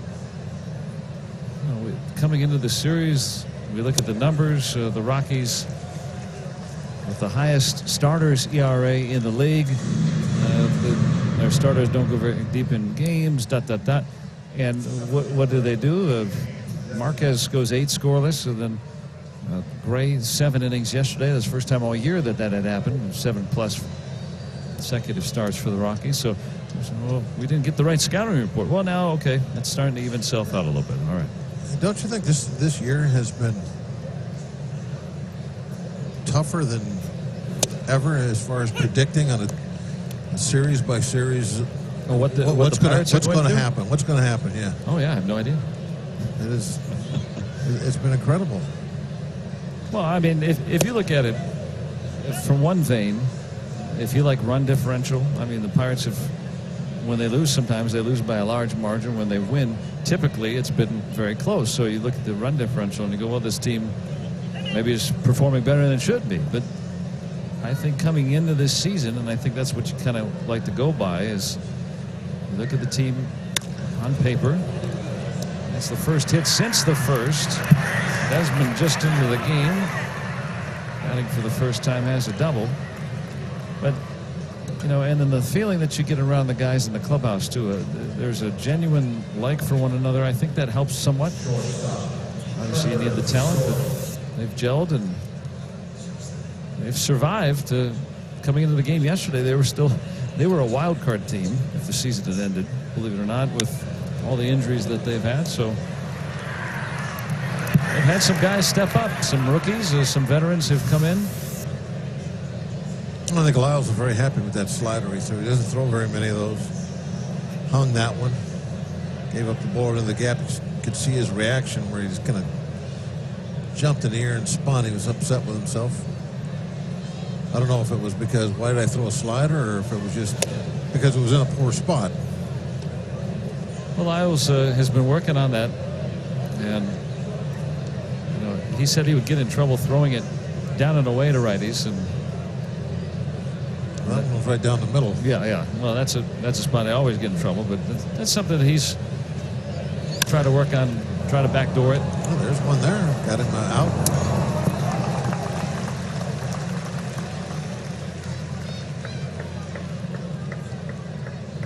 Sometimes hitters just take a good swing. There's that reaction I was talking about. Not happy with the location or selection, one of the two. That's a perfectionist, huh? Yeah, when you got it going, you want to keep putting those zeros up. Well, if you can strand a man in scoring position with 2 outs, Dahl. You want to put some innings in the bank so push toward that 160 mark. Well, that is a question for Lyles. Last year, threw 87 innings. Last year that he was anywhere even close to that. 5 years ago, he threw 126. So that is a question with Lyles, is how many innings will he be able to pitch this year? Now, there's no, I mean, you can pitch 0 innings one year and pitch 200 the next year. There's no limit. But typically speaking, teams figure out. Nowadays. Yeah, nowadays. It wasn't like that before. You just pitched if you got him out. Yeah, so I think Lyles' success will dictate how often he pitches, but I'm wondering, as the year moves on, will he become fatigued because he has not had a workload being a 30-start guy in a while. either injury or last year working out of the pen for the tail end of the season. Right now, all is good with Lyles. I mean, I could see you get in the middle of the year and you have, I mean, without the schedule in front of me, I'm just speculating. You get a little spot where you don't need all 5 guys. You know, maybe skip him once. Yeah. Give him that extra day off, kind of get refreshed a little bit. Clint Hurdle's always been good about giving rest to his players. Right now, with the Pirates really having 3 established starters. Yeah, it's impossible to do it now. Right. But when Tyone and Williams are back, all hands on deck now. Assuming you got all 5 healthy, then okay, sure. Yeah, that's a great time to do it. Yeah. Those times come up. They come up in the year, where we don't really need all 5 in this little stretch. We could give somebody a day off. Well, the Pirates have done that. Montana DeRapo, the opener last night. 3-2 on David Dahl with Arenado on deck. And a 2-out hit. And Desmond will score. The first run across against Lyles comes in the 6th inning.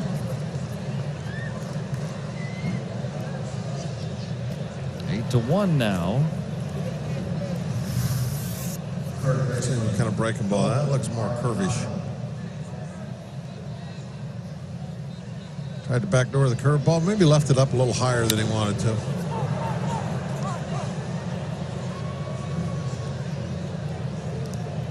It's a good job of hitting, though. When the pitcher's trying to backdoor breaking balls to you, you got to go the other way with them. And that scores Desmond.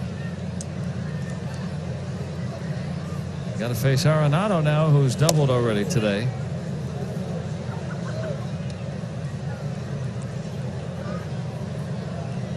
So the Rockies put together a couple of hits. Have not had a base runner since the 1st inning. Lyles at 80 pitches. That one should find grass. It does. Dahl will get to 3rd. So 3 hits. Couple coming with 2 outs. Now that one wasn't very impressive, really. That was almost throw the bat down at the baseball hit, well out of the strike zone. You got a little fortunate on that one. Ray's going to come out for a quick chat. Which is pretty good hook here. And the ball was for Diaz to catch it. He was already laying his glove in the dirt. Well, as long as he stays healthy, that guy's going to go to the Hall of Fame one day. Arenado's good. He can hit those. 6-time Gold Glover in 6 seasons, 4-time All-Star now. Leads the league in RBIs, home runs just about every year, or close to it. He's Mike Schmidt and Brooks Robinson rolled into one. Yep.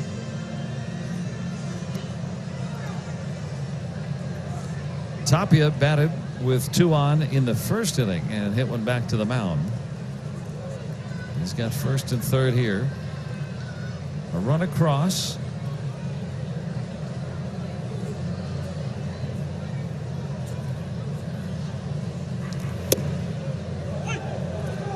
It's the first pitch strike. And Adam Homari defending his decision to call that a strike. Bud Black chirping from the Rockies dugout.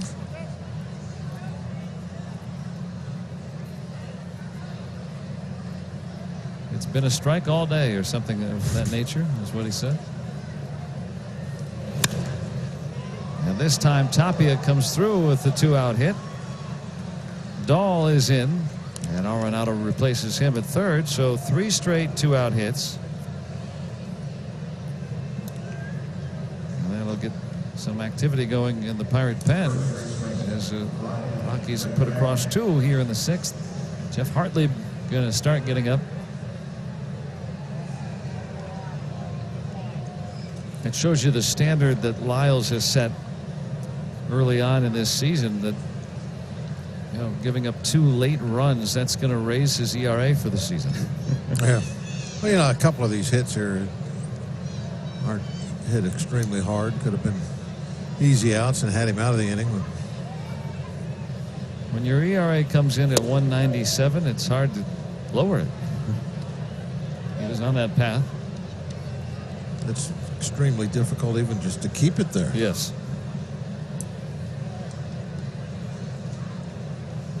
Three straight 2-out singles after Desmond's 1-out double.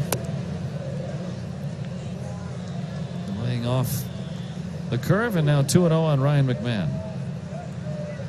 Hartley continues to loosen.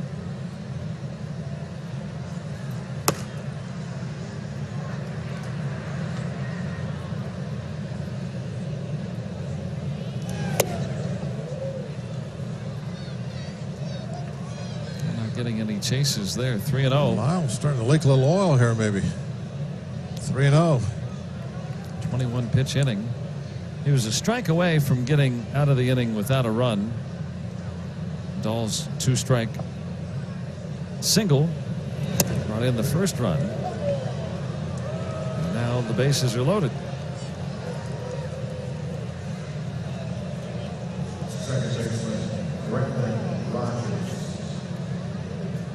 And he'll face Rogers.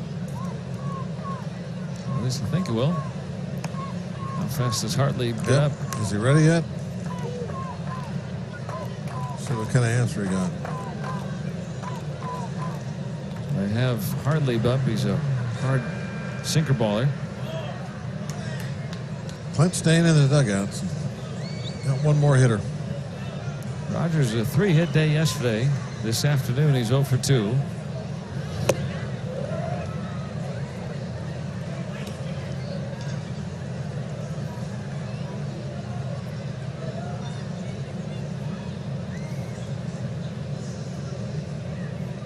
Rockies,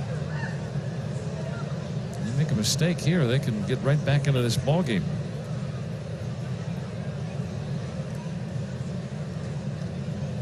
They've scored twice here in the 6th, and they have them loaded.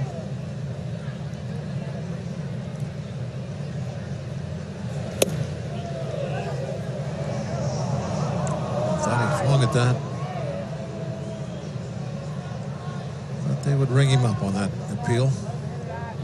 6 straight wide ones now from Lyles. Yeah, it looks like he went.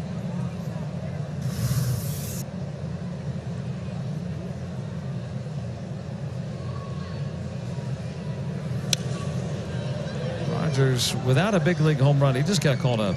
And this is just his 4th major league game. He had 9 at AAA Albuquerque. They're still the 51s, or no? What are they there? Isotopes.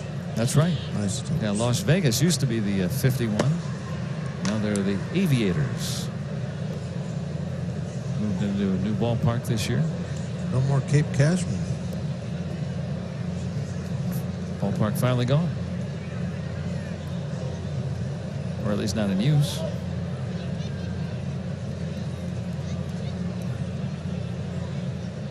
Bases loaded, 2 outs.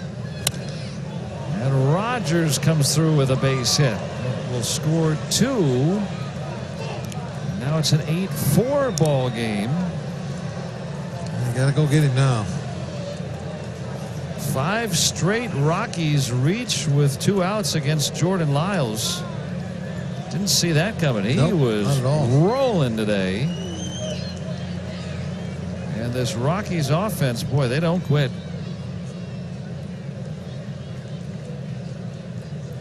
Lyles came into the inning sending down 13 in a row, but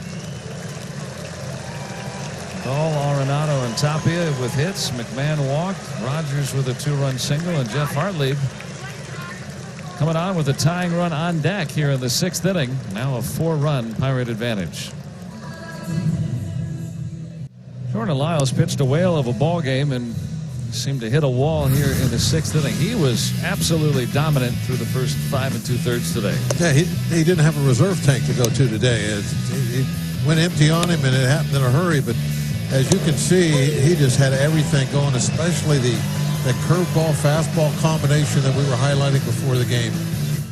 Excellent job, but did run out of gas rather abruptly. Yeah, that doesn't look like what we saw from Lyles today. It was 7 strikeouts. There's times where the lines don't necessarily tell a story, and that's the case today. He pitched much better than what that final line score is going to be. Yeah, the last 5 men reached off him. And so his day is done. Hartley, the rookie, in his 3rd big league game, trying to strand 2. Good sinker. And the couple of games that he has pitched so far, that's what he is featured. Throws hard.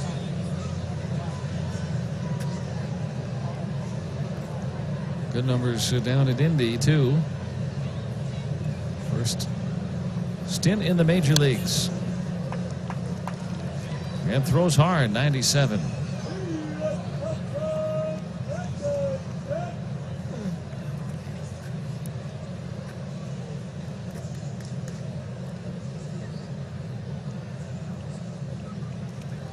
I think you'd be happier, but I know that feeling. You think that, how did it happen? How did it get away so quick?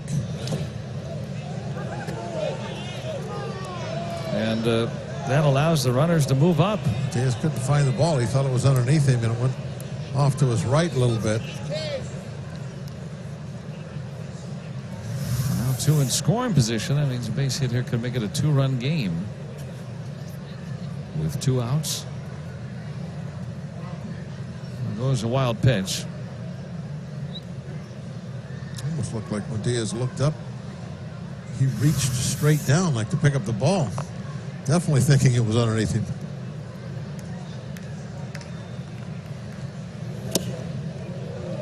That one in the zone, but kind of caught funny. Hartley has a lot of movement on his pitches. Yeah, it doesn't matter, too, as far as velocity. Sometimes guys that throw hard, their ball straightens out, but I mean, he can throw one 97, 98 that looks like it's straight, and then he can throw one the same velocity that the bottom just drops out and it goes straight down at the hard sinker. Yeah, he'll change his thumb positioning to alter that. It's 3-2 now. You got first base open, but the pitcher, Bettis, led off this inning. You can still pinch hit for Bettis, and the Rockies probably intend on doing that. They got Daniel Murphy out on deck. He's homered in this series. Hartley much better against lefties, pardon me, against righties than lefties in the minors this year. And he's going to have to face a lefty. Iannetta walks after Hartley was ahead 2 strikes, and the Rockies down 8 runs to begin this inning will bring the tying run to the plate. People just barely hold up on it. You don't see this very often. The pitcher bats in the inning and then gets pinch hit for in the same inning. Murphy batting with the bases loaded. 10th man to come up for the Rockies this inning. He represents the tying run.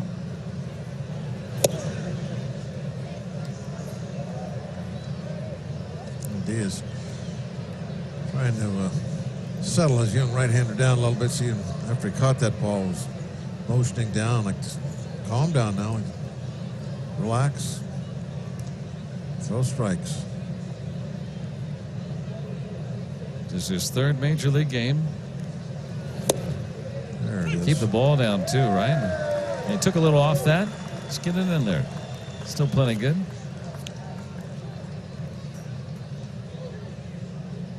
Two career grand slams. A good hitter with the bases loaded. He's hit well in this ballpark too in his career. Mets, Nationals, briefly with the Cubs last year. And that's a base hit. And with 2 outs, it'll score 2. Now the ball bobbled. That allows Iannetta to get to 3rd on that error by Marte. And now a 2-run game. The Rockies have struck for 6 here in the 6th. Okay, this isn't funny anymore. Did not see this coming. You know, they started scoring runs here. I was just like, it didn't matter. But now it's not funny. Now it's starting to matter. The tying run is on base in this inning that started at 8-0. They're back to the top of their lineup. Desmond shot that double into right center field gap. Both inherited runners score. Those go on the ledger of Lyles. 6 runs in 5 2/3. Boy, that is hard to figure. One long and loud inning. And headed to third on that error by Marte. He was going to stop at second. It's a 2-run single for Murphy. Desmond doubled in this inning.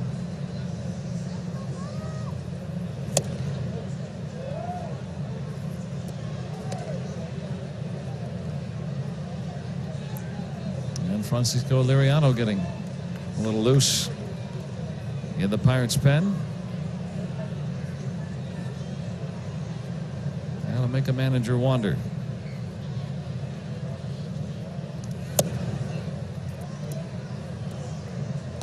This has all come with 2 outs.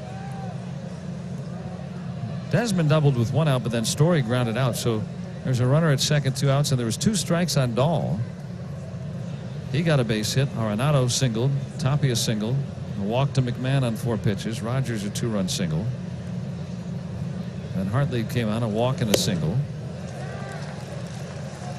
And now 2-1 on Desmond.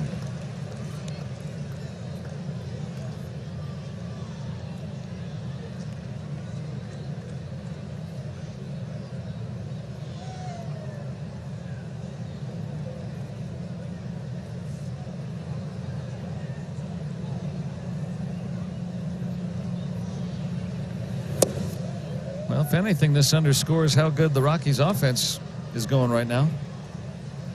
Yeah, I mean, you know, they're definitely a big part of this. You know, you look at Lyles, they talk about, I'd say, you know, run out of gas or whatever, but a lot of this is the Rockies too. And maybe its gas tank wasn't all that low. It's just these are some of the better hitters in the league.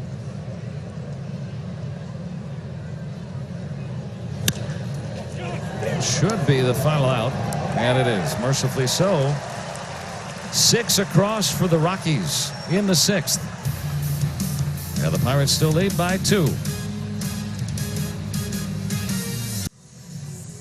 Rockies will tell you this one far from over now. 8-6 after that outburst in the 6th inning. Jordan Lyles pitched magnificently, but 5 straight reached with 2 outs.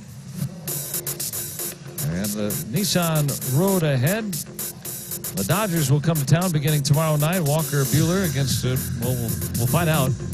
And then Ryu, who's been fantastic, leading the league in ERA, against Joe Musgrove, Maeda, and Archer on the Sunday afternoon tilt. 2 of the 3 will be right here on our air on AT&T Sportsnet. Seen Brault sit in the dugout for these last 2 games. That would make sense. If that means anything. Yeah. It could be TBA. Mike Dunn.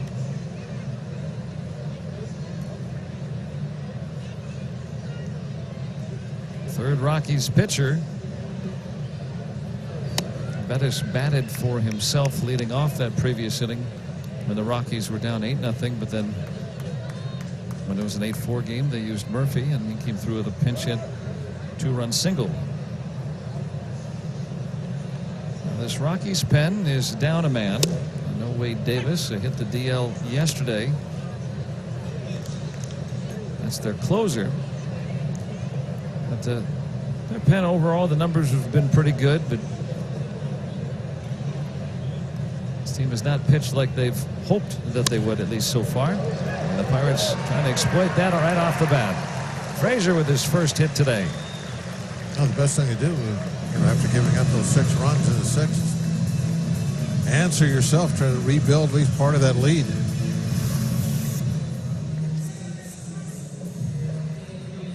Frazier never phased by left-handed pitching. 284 career hitter against lefties. Doesn't care.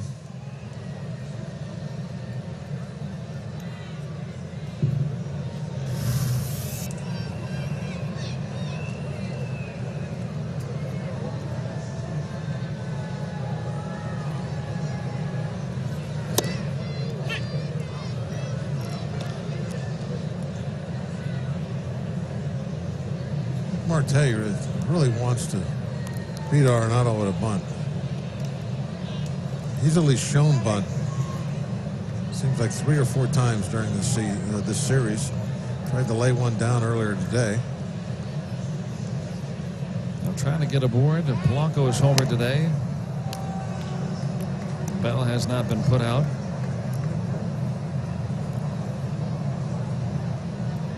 That's who's waiting in the wings. So yeah, you put 2 aboard. Why not? Double and a single and a walk for Bell.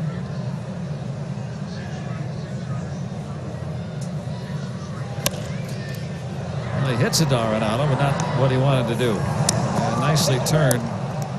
Is Rogers on the bag at second? That's a good point.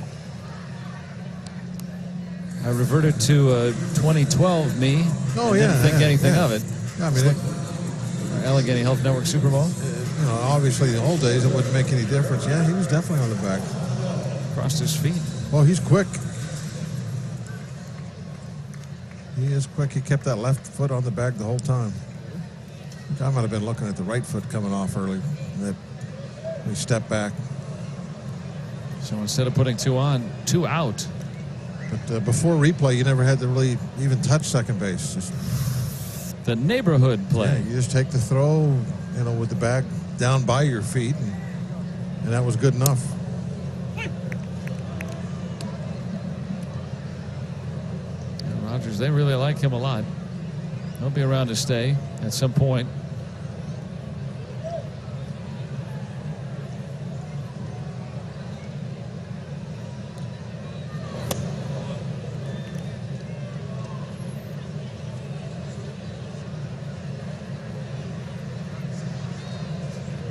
Kyle Crick getting up. He hasn't worked in a while. Even early in a game. Now the Pirates know how important this is. Now a 2-run affair.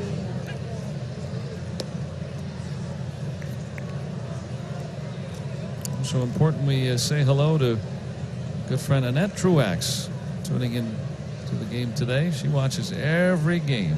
We want her back at the ballpark real soon. So Annette, thanks for getting the Buccos on again today. 2-2.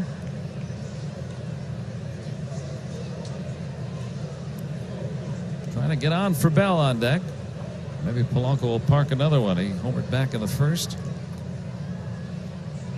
He's done that before against Mike Dunn.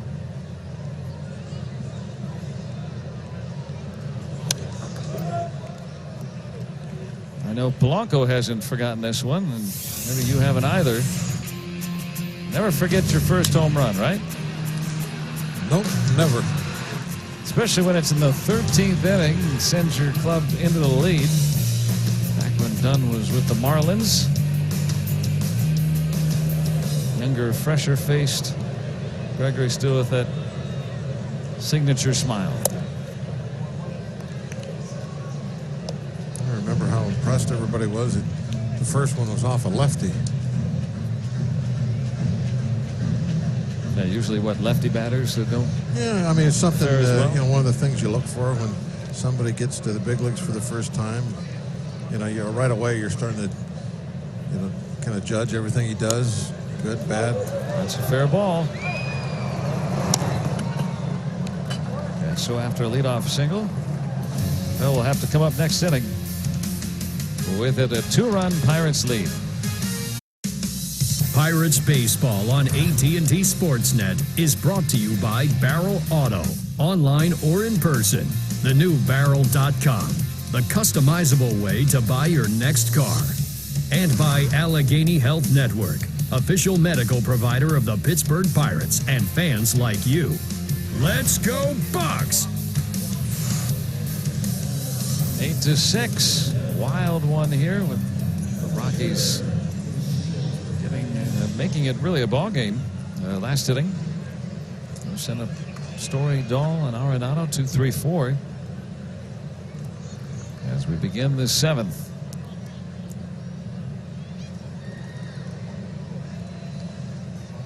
Crick's numbers are phenomenal. Opponent batting average 130.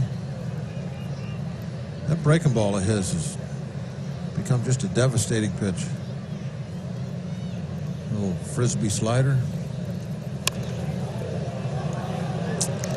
That's definitely a knock. Trevor Story bunts his way aboard, leading off the 7th. Moran playing very deep. Once that ball was placed on the grass where it was going to stay fair, there was no contest. A big home run hitter putting down a bunt, but Crick has been so good against righties. That's a smart play by Story. He's a home run hitter, but they're down by 2, not 1. Need a base runner. It was right there for him to take if he could get it down in the grass, and he accomplished it. Against a tough pitcher. Yeah, makes sense. All with a single last inning.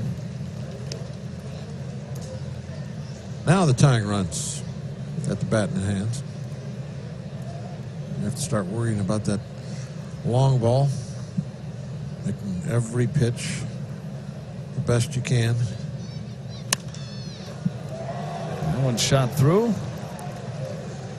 And the Rockies have the tying runs on. Well, they're hitting some holes in these last 2 innings, too. Everything they're hitting is well placed. Come on out here to PNC Park on Saturday. The Pirates are hosting the Dodgers at 7:15. The first 20,000 fans take home a camouflage Pirates cap, courtesy of AT&T Sportsnet. Get your tickets. Go to pirates.com. And so the Rockies, with 2 outs in the 6th inning, had 3 hits total in this game. They've had 7 since then.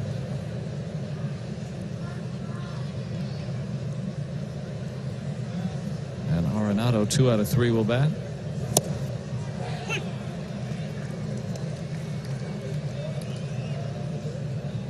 Don't see 2 hits off Crick very often. Only allowed 6 all year. Opponents coming in hitting 130 against him.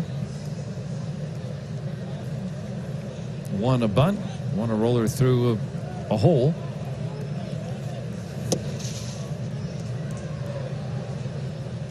That is no easy task for a catcher to corral that baby. That one broke big.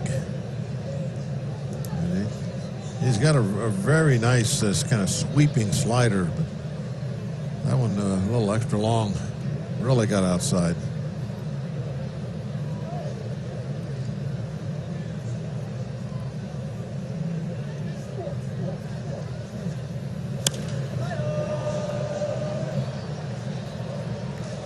Now ahead of Arenado.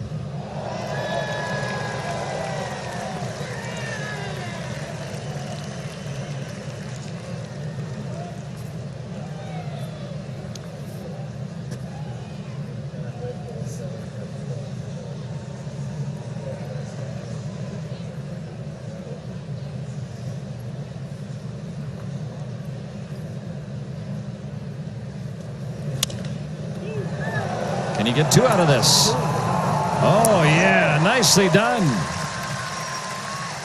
A nice job by Frazier. That was not a very good feed. Frazier saved him, took care of him on that. Not only got the 1, but turned it into a double play. So Story to 3rd, but 2 outs.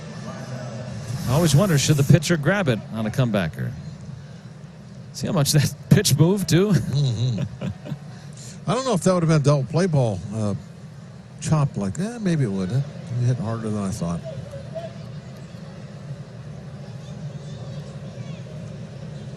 Frazier, a shortstop throughout college and a good bit in the minors. The answer to that is normally let it go, but nowadays you really have to know where the fielders are. If they were in a shift right there, then if he lets that go, dribbles out into right center field. And then mayhem. So you got to know where they're playing.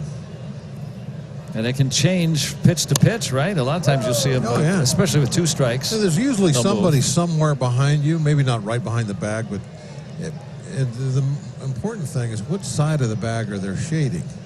You look back there right now, you see Newman, and he's over on the shortstop side, even though he's up the middle. Kind of in a traditional left-handed pull hitter. This is where you would normally play for years with a left-handed pull hitter, where Newman is right now. And he strikes out Tapia. Slams his bat down. Yeah, that quelled that rally right quick. Couple of hits, man left on. We'll stretch with the Pirates leading by 2. See scoreboard, hoping to raise it. The Rockies have made it interesting, that's for sure. The Pirates got off to a very good start in the first inning, staking Jordan Lyles to 4 with Gregory Polanco and his home run, and Melky Cabrera with a run-scoring double, bringing in Bell. Colin Moran, the first of 2 RBI hits today. Quickly 4-0. The Pirates would not be done as they would add some more. Bell with a run-scoring single in the 4th inning. The Pirates were up 8-0. Jordan Lyles has sent down 13 Rockies in a row, but all of a sudden, all coming with 2 outs, Colorado got busy. Yeah, all their hits were fairly firm, and they, as I said earlier, in some good spots. It seemed like nothing you could really do could get them out. And then Murphy, a great hitter in this ballpark, steps up there with a key pinch hit single to center. And now we got a ball game.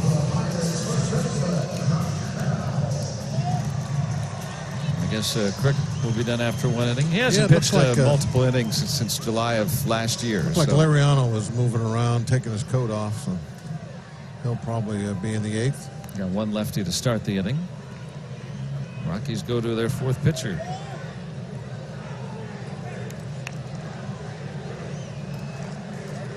Pretty good strikeout to walk ratio, not bad. So Bell bats left. No one's been able to get him out today. He has walked, he has doubled, he has an RBI single, and the wind's whistling straight out. Not that he needs any help. Just get one elevated and hit it halfway decent. Okay. Out to center. Carrying. And this one is gone. Josh Bell homers again.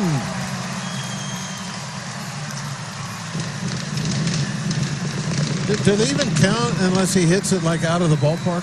The entire ballpark? Like, that's only in the bullpen. Is that really a home run for him? Yes. Number 16 for Josh Bell. And so important to respond after that outburst by the Rockies. He is having one of the most incredible starts to a season that I've seen in my entire life. Phenomenal stuff. And you've been around a while. I'm an old guy. This is becoming a daily occurrence. Look at that. He didn't. It looked like he got it off the end of the bat a little bit, so he didn't have his usual 405 or 590 feet or whatever he's been hitting on. Well, you said get it up in the air. You told him to do that. Yeah, just with that wind as strong as he is, just hit it decent in the air, and it was going to go. And it probably went, what, about 410? He's doing things that just haven't really been done by a Pirate. 413 is what StatCast says. Your eagle eyes are right on it again. Gregory's homer today. Wanted to get Josh involved too. Why not? He loves to make that run in front of the dugout when somebody hits a home run. Well, these guys are watching Bell like they're little kids coming to the park and watching their favorite player, because those guys haven't seen something like that for the most part. I mean, they're witnessing something they may not ever see again. And who knows, what the next 4 months, how they're going to play out. But Bell keeps doing it. It's going to be an incredible year. Hopefully a nice MVP run. I mean, that's the kind of stuff that he's doing. 47 games into the season, 16 homers, 47 RBIs. He's hitting .341. And you get disappointed when he doesn't hit a 450-foot home run. He hasn't been put out today at all. I mean, with those kind of numbers, you're talking Triple Crown candidate. That is not out of the realm of possibility.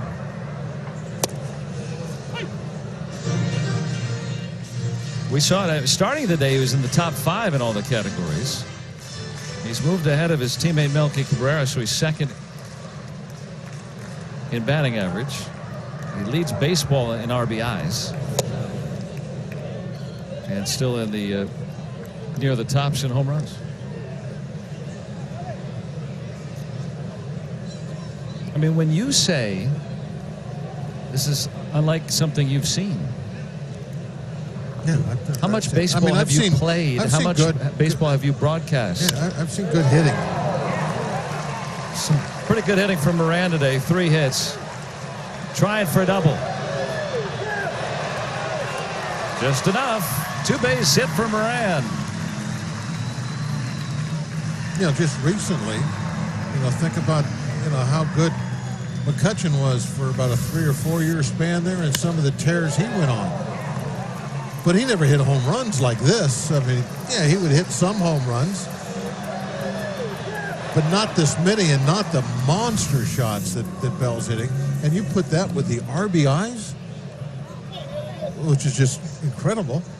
And then now the batting average getting up into the 340s. And this has been all season. No, the complete package together all at once.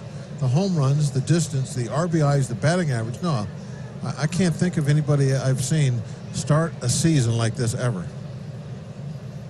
And for the Pirates, if you talk about just the home runs and RBIs, what he's had at this point, this is the 47th game of the season. No Pirate has had 16 home runs and 47 RBIs at the same time at this stage of the season. No Pirate has ever done that. Not Hannes Wagner. It's been a long time Willie since Stargell, we've had not Ralph Kiner. The RBIs is what I'm very interested in, because we haven't had a big, huge RBI year in long decades.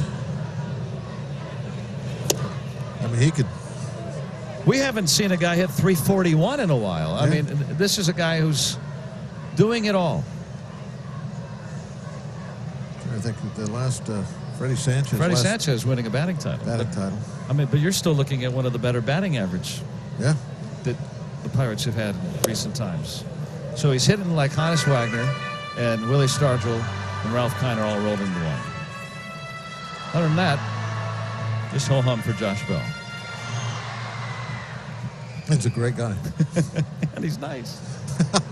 And he's nice.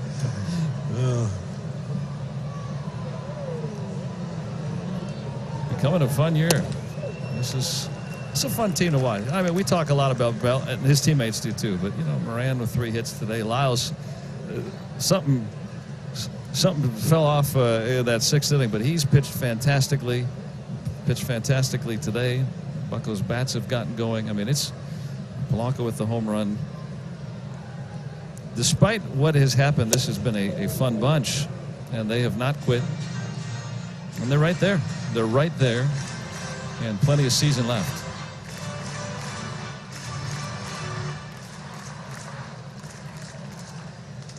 And Marte hasn't really even gotten going yet. Yeah. He's hitting 239. Frazier's hitting 249. Those guys, you know, are going to do more with the bat. Cervelli hitting below 200. You know he's going to get going.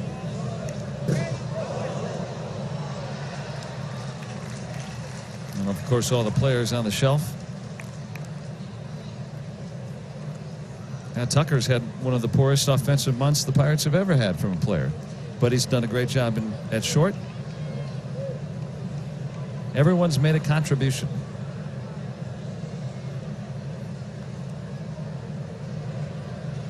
I still think it's going to be a fun year. It already has been.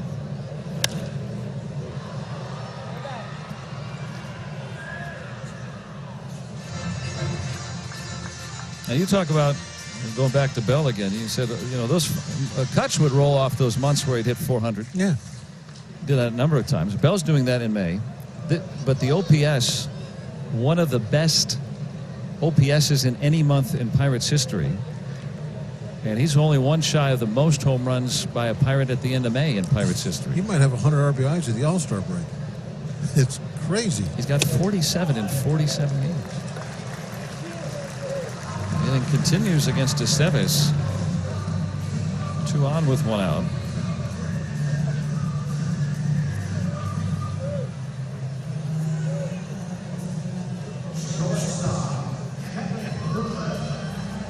Nice at bat for Diaz, who's been on base a couple of times today.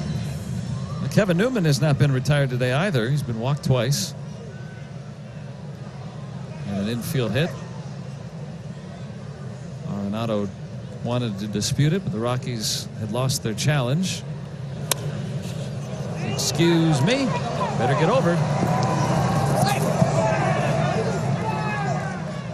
Newman thinks he missed the bag.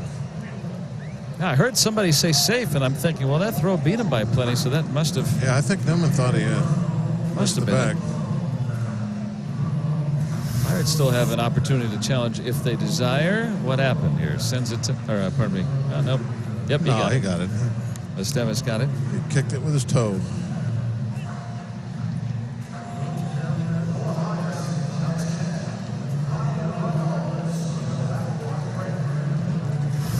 Didn't see the little kick there at end. He just saw where when he put it down, he was short of the bag. He didn't know he had touched it with his next step. So Steve Foster out to talk about the pinch hitter, Brian Reynolds. So Crick is done after an inning.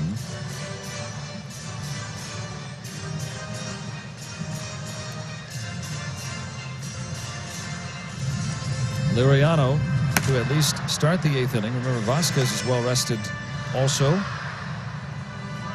This would be a day that he'd be a candidate for an inning plus if needed. Another hit here. He might not pitch at all. Yeah.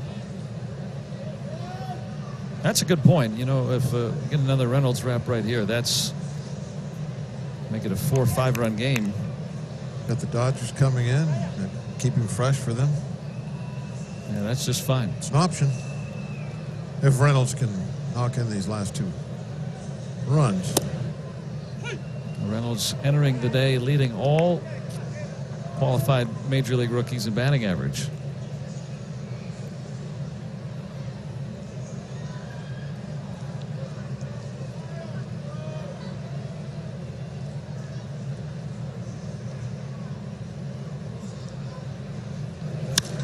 And Reynolds to the gap. That'll work. And gone, a home run for Brian Reynolds.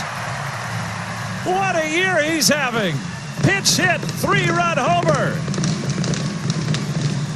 And the Bucks back up a half dozen. What did you say, this is fun? Oh, man. What a year for Brian Reynolds. That is just incredible. Well, I hope he gets a hit here. Well, the Pirates might have the MVP and the Rookie of the Year.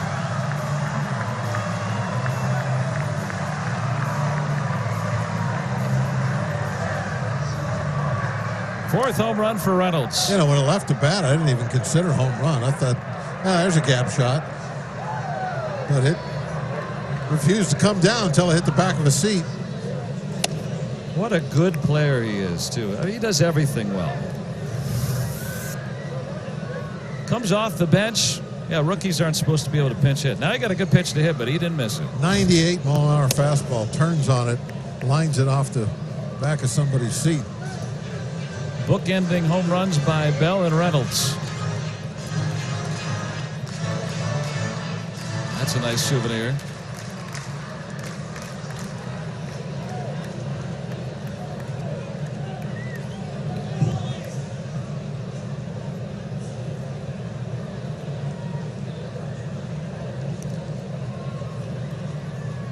Leads everybody, all the rookies, in batting average and moving up the charts in some other categories too.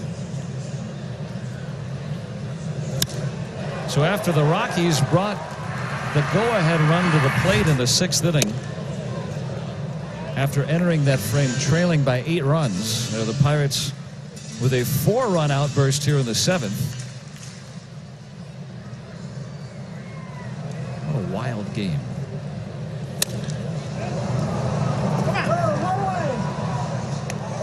He's safe. He's safe. That'll be an error on Rogers.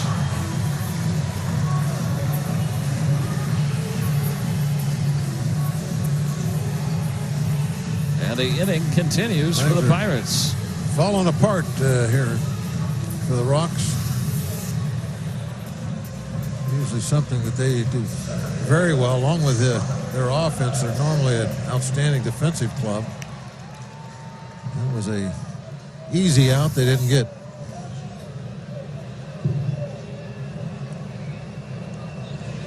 The end of a long road trip for these Rockies, a 3-city trip. They've been gone for a week and a half. Rogers caught up on that trip.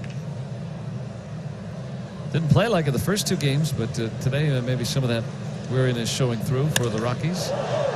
Marte wants to get on the front. Wow, what a laser shot out of here. His 5th of the year. The Pirates have hit 3 home runs here in the 7th. And now they're piling on the Rocks.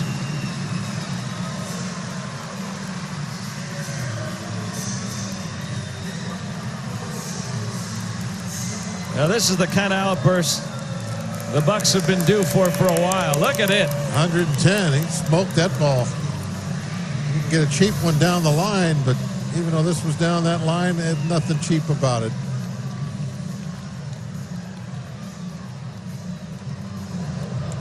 It's a line shot. Look how quick that ball got out there. Don't blink. Hit it down underneath the rotunda. And so Esteves was coming on to try to keep it close. Instead, 3 home runs for the Buccos here in the 7th. Pirates Baseball on AT&T Sportsnet is brought to you by the Chevy Colorado and your Western PA Chevy dealers. And by Sheely's, furniture, appliances, mattresses. The best things in life happen at home. Let's go Bucks! Wow, this has been a wild one. The Pirates scored the first 8. The Rockies scored the next 6 all in the 6th inning. Pirates have scored 6 times here in the 7th on 3 home runs. Bell led off this inning with a home run. He's on deck again. Polanco is homered today. 9th Pirate to come up. Jake McGee trying to get that final out, and he will. Josh Bell has not been retired today. Another home run for Bell. Number 16 start of this 6-run inning.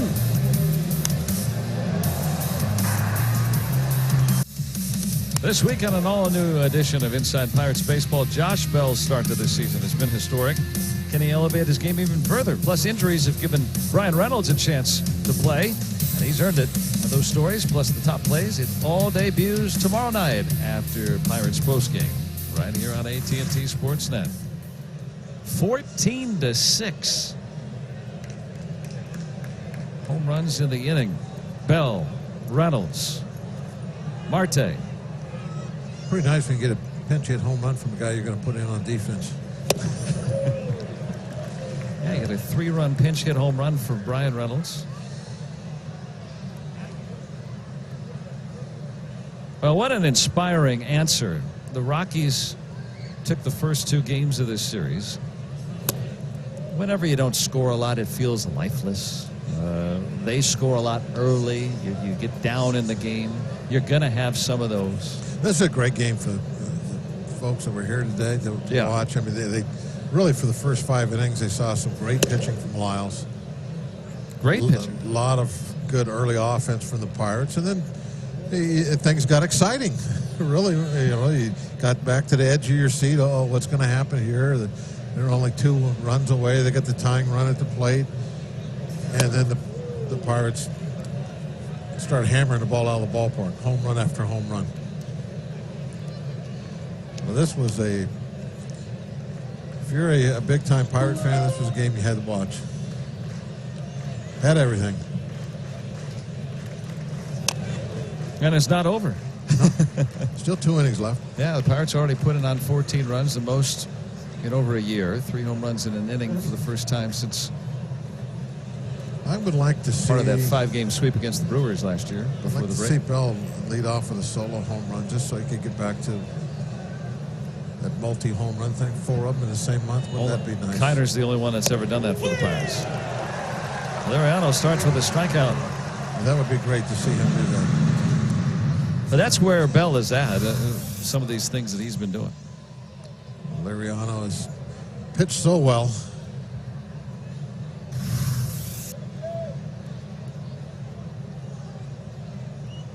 Liriano's got very good velocity this season. I don't see much difference from when he was with us a couple of years ago. Now, some of that has to do with, he's going to pitch an inning or two, right? Yeah. So maybe it ticked down a little bit in Detroit, but now you make up for that difference working out of the bullpen. They give the Pirates a lot of credit. They've done two things. Scouting him as a reliever, but also, and I said something yesterday on the radio side about this. The Pirates have had a couple of spots in the rotation. Obviously, they haven't even named a starter tomorrow. Liriano is a logical guy. Now, he's not stretched out right now, but you could try to do that. But Clint Hurdle has been steadfast in saying, hey, we're reticent to take guys out of places that they've been successful. And you have to respect that decision because Liriano, he's been one of the best relievers in terms of ERA in all of baseball. He's not just been good, he's been fantastic. So it's kind of hard to say, all right, let's break that up, even though the Pirates do have, it seems to be a pretty steep need to fill out the back end of their rotation right now. Still doesn't mean that they wouldn't consider it, but Liriano, they put him in a position to succeed, and he's been doing that. Yeah, I'm not sure I could have had that patience. I would have. I'm the same way. Yeah. I said, on record a week and a half ago that. All right, let's give this a try again. That he's, might be somebody that they have to look to because he really did a pretty good job in Detroit as a starting pitcher. Yeah, he was an average starting pitcher. 4.5 ERA and but everybody knows we're really hurting for starting pitchers right now. So I was kind of thinking they might go that route, but I see your point too. Is he is fantastic where he's at? Yeah, that's what Hurdle said, and he's done nothing to disprove that. A couple of strikeouts to begin the eighth inning. The Pirates up 8.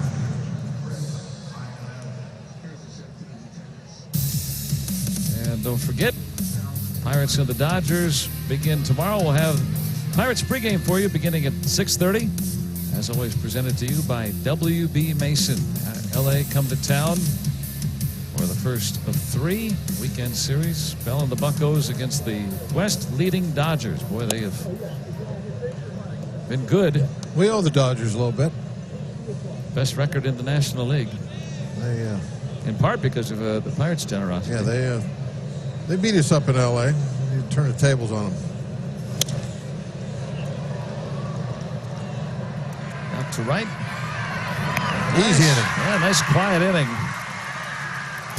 The Rockies have been booming a bit.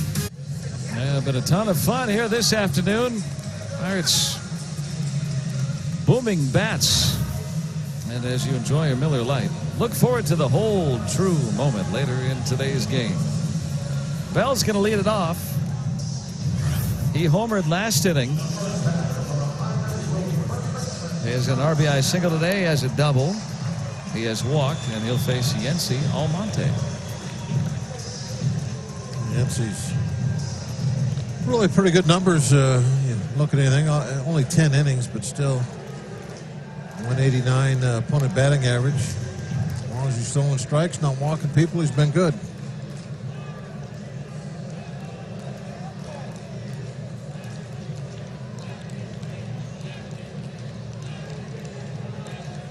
Well, some chance of MVP forming here at PNC Park. I hit one out of here. That's all right. Took a rip at it. No one has been able to get him out today.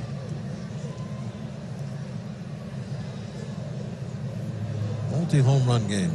4 of them in 1 month.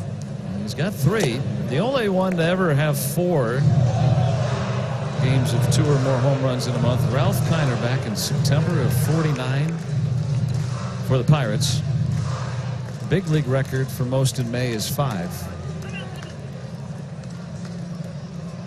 He's had one of the best months OPS-wise in Pirates history in any month.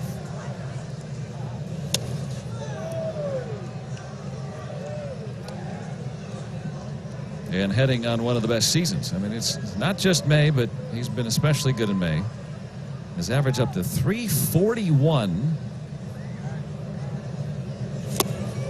And finally, somebody able to get Josh Bell out.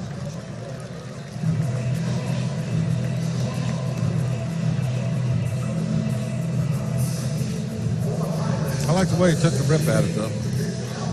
Oh, why not? It looked like he was looking for that multiple home run game. Up 8 in the 8th. Well, that's probably a big reason why he's been so successful, is that he hasn't had a lot of approaches like that. Yeah, he wasn't feeling for the baseball. He went after it.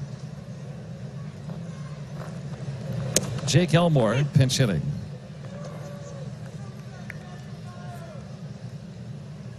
Yesterday's opener will now close. He's a finisher. Double shift. I like that finisher. Hollowed sound on that swing.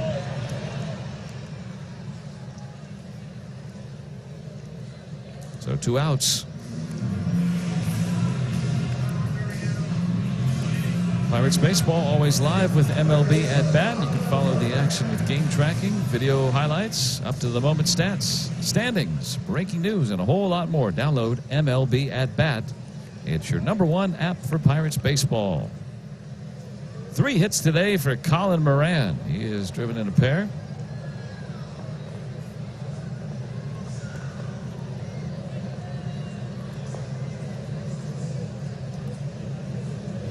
You were hoping for a Bell homer. I was hoping for a triple. I wanted to see him hit for the cycle. Either one, I guess I'd have been happy with. I think it's easier for him than home runs and triples. He's got a couple of triples. Yeah, but he's had how many home runs? 16. There you go. Wow. 8 times as likely, right?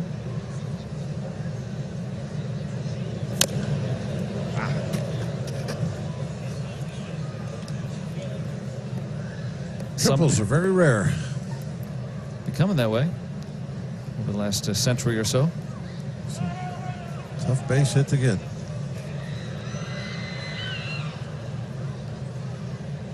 And once they took the fans off the field. Well, yeah, and you don't have batting cages and 490-foot center field fences.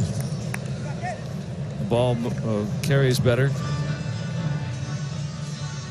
Yeah, the era of the softer baseball and fans roped spilling out onto the field.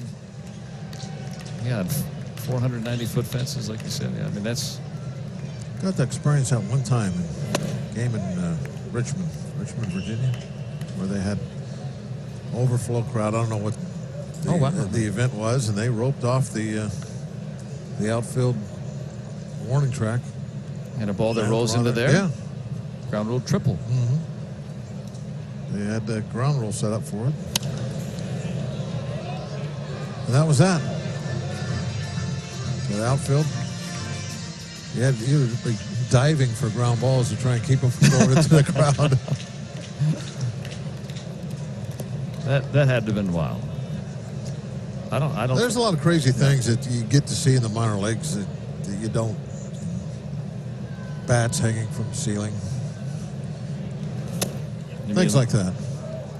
I hope you're talking about baseball bats.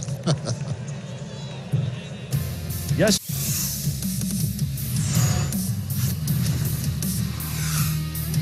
Great seeing all the kids out here today, and our associate producer Jason Steele's alma mater, McGuffey, here today as well. So I want to make sure we pass that along. Thanks to all the schools coming out today. Boy, they were treated to a good one. A lot of excitement. And they create a lot of that excitement. It was noisy in here today. 14-6, the Pirates lead. 3 outs to go. Get one game of this series, and boy, make a statement with the Dodgers coming to town.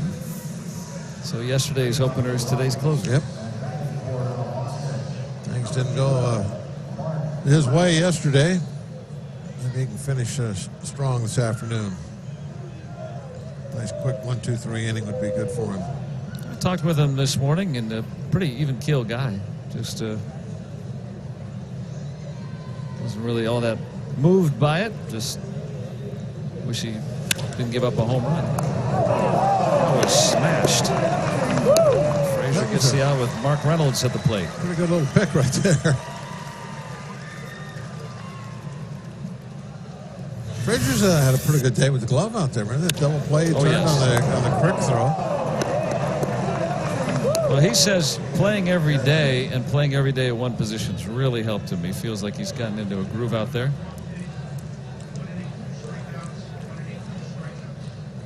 Saw him take a little glance to see where the runner was.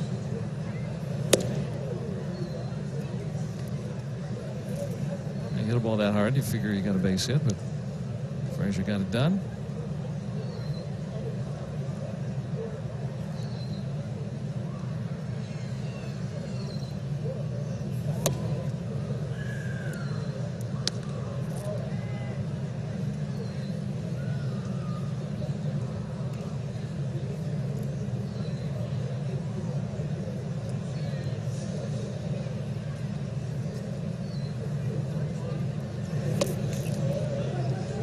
Was it, I'm trying to think who, knuckleballer, was it Hoyt Wilhelm that started both games of a doubleheader? That sounds right, early 70s. Kind of reminds me of that. Yeah, starting yesterday and closing today. Yeah, so wait a minute. Doesn't happen very often. But in this case, it's just throwing an inning on back-to-back days. It's happened to bookend. But you don't see the first and the ninth to be the two innings very often.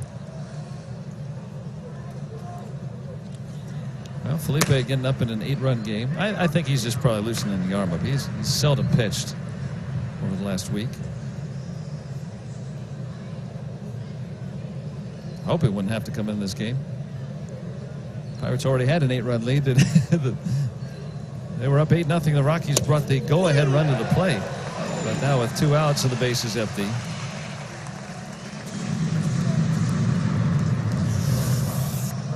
Durabo's been pretty impressive.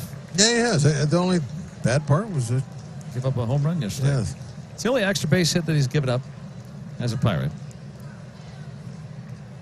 In his brief action. He throws harder than I was led to believe. I mean, decent average fastball, velocity-wise. About 92, I think. Now the folks sticking around to see this one through. This story, it doesn't have an ending. Instead, it'll be Dahl.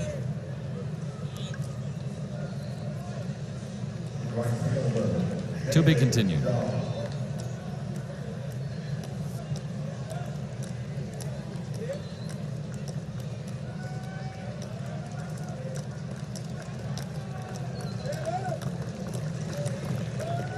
Couple of singles today.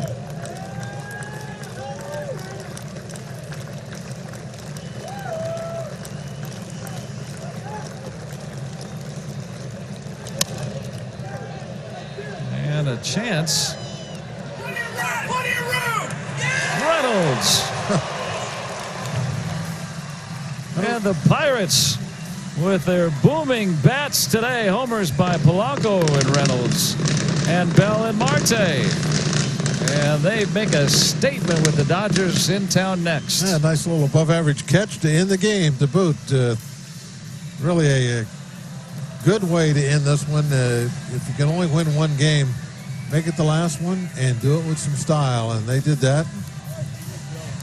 And not much momentum in baseball, of course, but if there is, they should have some now going into this Dodger series.